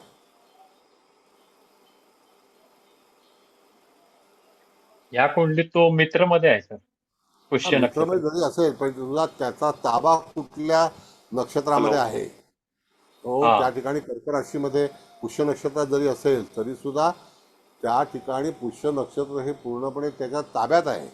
तिथून एखादा ग्रह जाणार तर त्या ठिकाणी त्या ग्रहाला तशी मान्यता मिळणार नाही. तो तसा फलादेश म्हणून सुष्मांक पण दरिद्रांश आहे. हा तो दरिद्रांशामध्ये आहे. तो नवमाशाचा फलित आला. ताराचक्रामध्ये दरिद्रांशाचं फलित नाही आणि ताराचक्रामध्ये मला पुष्य नक्षत्राचा फलादेश तिथून जाताना ग्रह हा जर त्या ठिकाणी भ्रमण करत असेल तर राहूच्या समोर त्याचा टिकाव लागणार नाही. तिथे त्या व्यक्तीला गोचरीमध्ये त्रास होईल. हा बोला सर. नमस्कार. मला इथे विचारायचं आहे, तर चंद्र तर दर प्रत्येक नक्षत्रात एक एक दिवस भ्रमण करणार, म्हणजे राहू पुष्यमध्ये आहे तर चंद्र जेव्हा तिथे त्याच्या मुखात येईल तेव्हा काही मानसिक बाधा होऊ शकते असं त्या दिवशी पकडायला लागेल का? येस. आता कसं आहे मॅडम की चंद्राचं भ्रमण एक नक्षत्र एक दिवस आहे, 24 तास. आता आपण जातकाला सांगू शकतो की अमुक एका दिवशी चंद्र ह्या नक्षत्रातून भ्रमण करणार आहे तर त्यावेळेला कुठल्याही तऱ्हेचा मुहूर्त ठेवू नको, कुठल्याही तऱ्हेचा प्रवास करू नको, कुठल्याही तऱ्हेचं ॲग्रीमेंट करू नको, कुठल्याही तऱ्हेचा व्यवसाय करू नको, कारण त्या दिवशी चंद्र हा दूषित असेल पर्टिक्युलर ताराचक्रामध्ये. बरोबर. तुम्ही अमेरिकेतून बोलताय का? हो. आता किती 11 वाजले? आधीचे आता आमच्याकडे ऑलमोस्ट 12:20 झाले. New York time.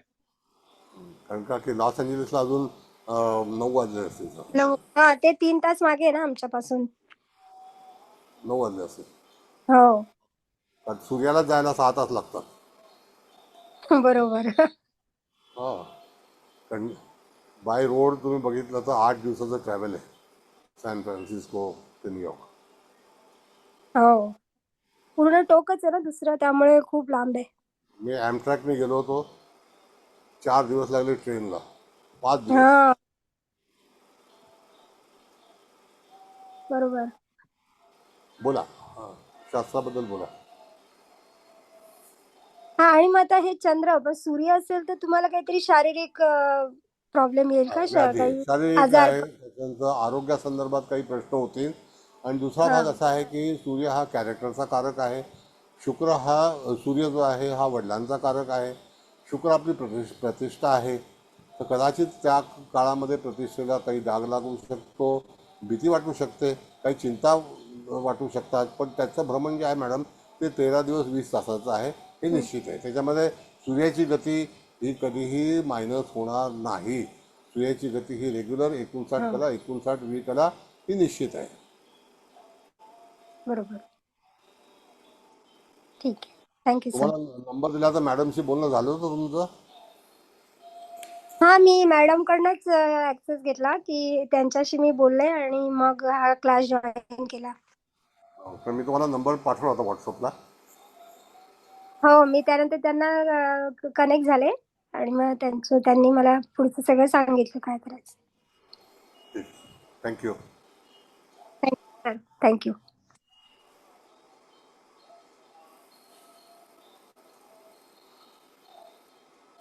सर नमस्कार. नमस्ते. मी आठवे बोलतो सर. साहेब आज तुम्ही हिरो आहात. नाही आता राहूच्या मुखात म्हणजे कसं ते जरा माझ्या लक्षात येत नाही, कारण कुठे असा उल्लेख नाही दिसत आहे जुन्या म्हणजे काय का नाही. त्या ग्रंथामध्ये सांगतो मला मी. जेव्हा तुम्हाला खगोल माहिती असतं ना तर खगोलामध्ये नियम काय आहे की आपण सूर्याला ग्रहण लागतं हो हो त्यावेळेला राहूची जी चाल आहे तर ती Yes, चाल sir. कशी आहे तर इत्यादी ग्रह जे आहेत ते पश्चिमेकडून पूर्वेला जात आहेत. कारण का तर सर्व राशी सर्व नक्षत्र जे हो सर आहेत त्यांना आपण जेव्हा भेटायला जातो किंवा ग्रह भेटायला जातात तर त्या ठिकाणी ते पश्चिमेकडून पूर्वेला जात आहेत आणि राशी ह्या पूर्वेकडून उगवून त्याच्याकडे आपण अप्रोच करतो. तर राहूचं असं आहे की राहूचा उदय बरोबर काळ जो आहे तो पूर्वेकडून पश्चिमेकडे जाताना आहे. मग जेव्हा पश्चिमेतला ग्रह पूर्वेकडे जातो आणि राहूच्या मुखात येतो तर त्याला त्या ठिकाणी बाधा तयार होते. आता ती बाधा एक नक्षत्रामध्ये समजा बुध जाणार असेल तर त्या ठिकाणी 15 दिवसाची बाधा ही निश्चित आहे.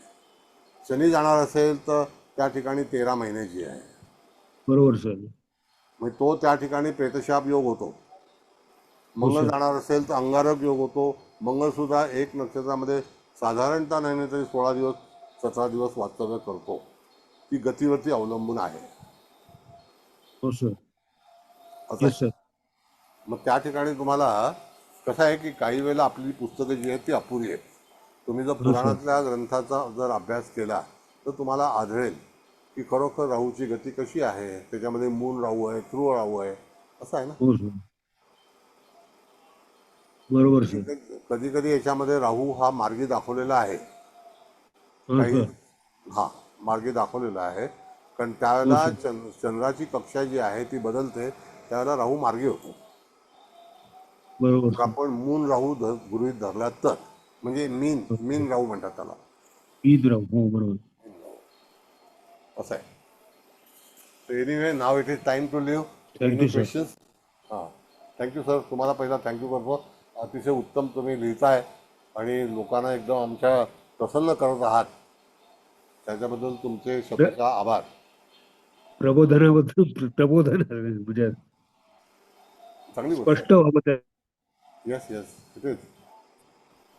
मी लिहिल्यामुळे मला पण त्याची प्रॅक्टिस होते आणि हां असं जेवढं जास्त abstract तेवढं चांगलं असतं. पण छान लिहिलंय एकदम. Thank you sir. Your welcome. बरं आता ताई तुमचे गुड नाईट सगळ्यांना. शुभरात्री. शुभरात्री. शुभरात्री सर्वांना. Thank you very much. सर्वांना शुभरात्री. Thank you madam. शुभरात्री सर्वांना. Thank you sir. Thank you. Good night.